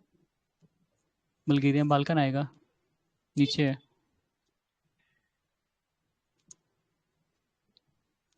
ठीक है, अगर बी का ए 1, होगा। बी का 1, बी का 1 और सी का 4, ये कहाँ से ए फिर? नहीं, ए नहीं सर, सॉरी बी आएगा। बी होगा, ठीक है। तो स्पेन फ्रांस का एपनीज कहाँ दे रहा है? स्पेन फ्रांस का 3, पायरेनीज, और पेरेनीज। इटली का और इटली का एपेनिन, एपेनिन। एपेनाइज, ठीक है। फिर प्लांट्स एंड, इसमें कौन सा था, हाँ देख लीजिए, plants and animal that live on land are called abiotic, aquatic, habitant, terrestrial habitant, biotic. ठीक है, टेरेस्ट्रियल, हाँ terrestrial स्थलीय निवासी। habitat. Hmm. और the joint where the neck joins the head is called pivotal Pivotal saddle joint. hinge ball and socket। ठीक है, pivotal joint। The disease causing microorganism among these is archaea, pathogens, bacteria, protozoa। Pathogens. देखो हाँ, disease आपको protozoa से भी हो सकता है, बैक्टीरिया से भी हो सकता है, ठीक है, और अदर जो बैक्टीरिया या माइक्रो ऑर्गेनिज्म होते हैं उससे हो सकता है। लेकिन जो हार्मफुल होंगे, उस जो भी हार्मफुल माइक्रोब्स होते हैं उनको पैथोजन ही कहा जाता है। ठीक है, मतलब पैथोजन एक वो कैटेगरी है माइक्रोब्स की जो आपको डिसीज देते हैं। ठीक है, कहते हैं ना हमारे हमारे पेट में भी बैक्टीरिया, गट बैक्टीरिया जिसको कहते हैं, वो गुड होती हैं, हैं तो वही बैक्टीरिया, पर उनको पैथोजन नहीं कहते हैं। क्यों? क्योंकि वो हमारे लिए फायदेमंद है। तो जो फायदेमंद है उनको हम पैथोजन कैटेगरी में नहीं रखते हैं। पैथोजन कैटेगरी में वो आएंगे जो हमें नुकसान देते हैं, नुकसान पहुंचाते हैं। ठीक है, वो भी माइक्रोब्स हैं पर वो नुकसानदेह माइक्रोब्स हैं, पैथोजन। ठीक है, disease causing microbes. Milk is an example of foam, sol, aerosol, emulsion.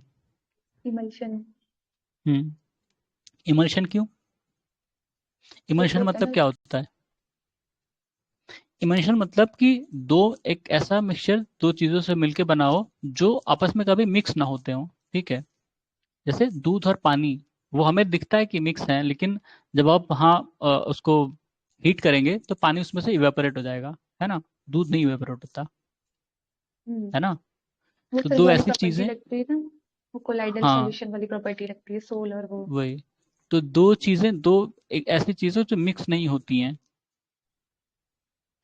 The formula of baking soda is, बहुत बड़ा क्वेश्चन है, NaHCO3. और ये पता नहीं मैंने सही किया था गलत, मुझे अभी तक नहीं पता है क्योंकि मैं इन दोनों में बहुत कंफ्यूज था। ये वॉशिंग सोडा है, वॉशिंग सोडा है Na2CO3.NH2, मतलब हाँ, याद है अपने वो। वॉशिंग सोडा है ये। ठीक है, और ये ये सोडियम है बेकिंग बाइकार्बोनेट। Soda, NaHCO3। फिर है CPR stand for cardio pulmonary resuscitation. हाँ ये सी वाला। ठीक है, CPR जिसको कहते हो आप।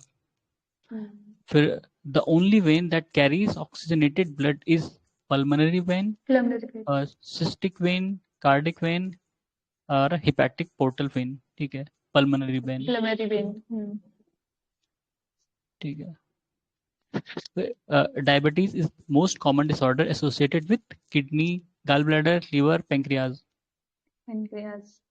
पेंक्रियाज क्यों? पेंक्रियाज इंसुलिन जनरेट करता है। इंसुलिन जनरेट करता है। हाँ, जब इंसुलिन नहीं प्रोड्यूस होता है तो डायबिटीज होते हैं, मतलब डायबिटिक आदमी डायबिटिक हो जाता है।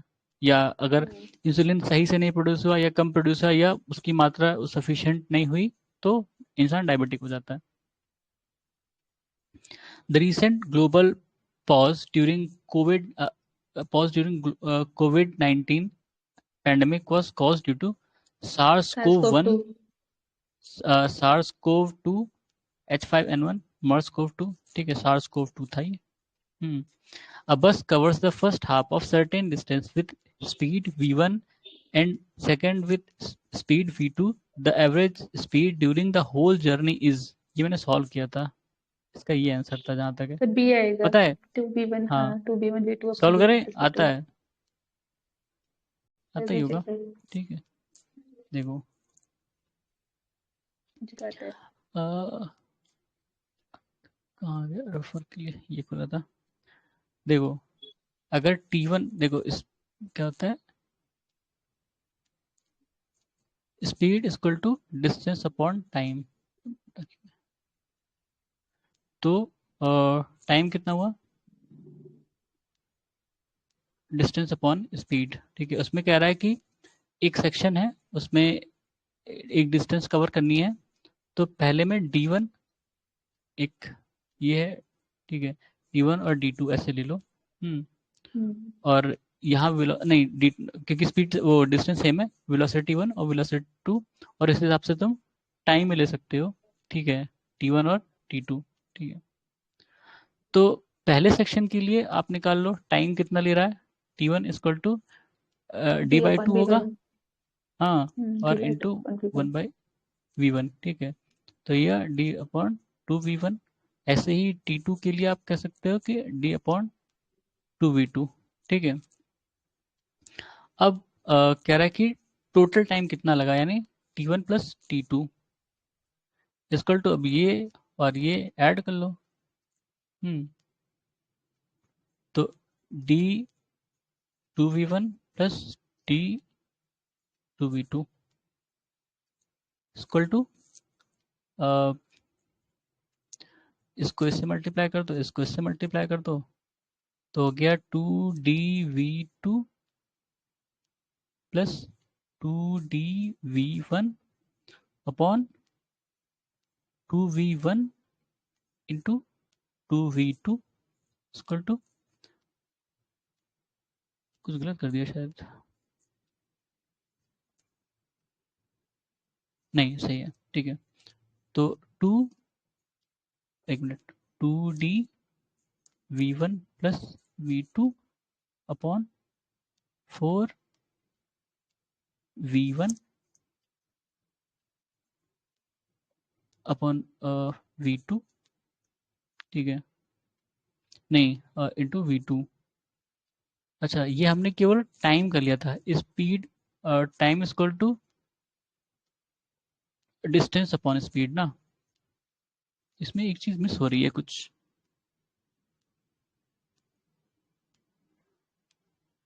हाँ यार, स्पीड निकालनी थी ना, स्पीड निकालनी थी, उल्टा कर दिया। क्वेश्चन देखो पहले, ठीक है, इसमें स्पीड बोल रहा है, average speed during the whole journey is, ठीक है।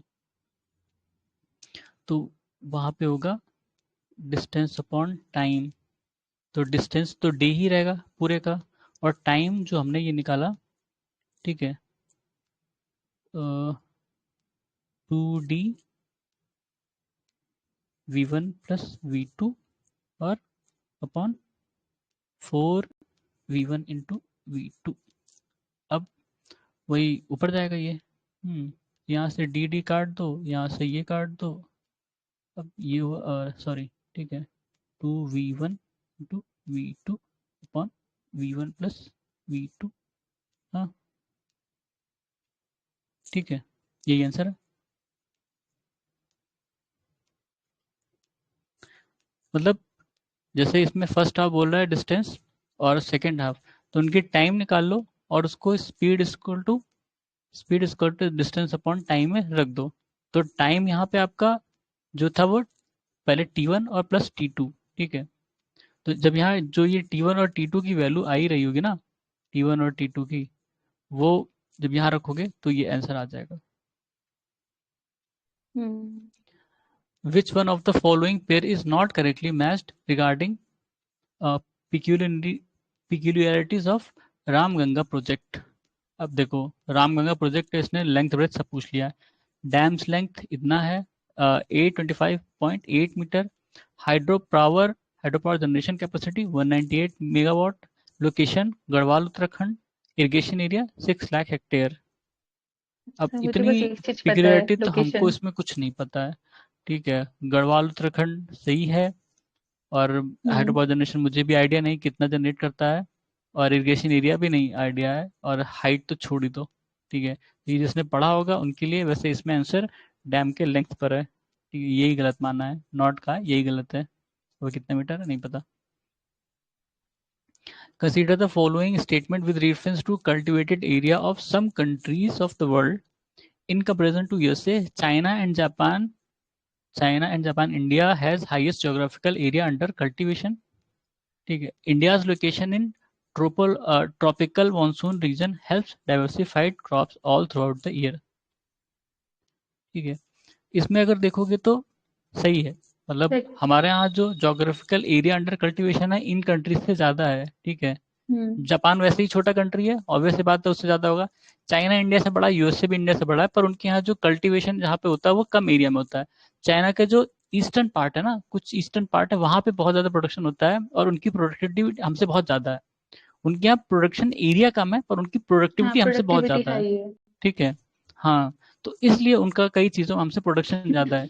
यूएसए में भी प्रोडक्टिविटी बहुत ज़्यादा हाई है, ठीक है। हाई यील्डिंग सीड्स यूज़ करते हैं, अच्छे वो सब यूज़ करते हैं, क्या कहते हैं, फर्टिलाइजर्स वगैरह, ठीक है।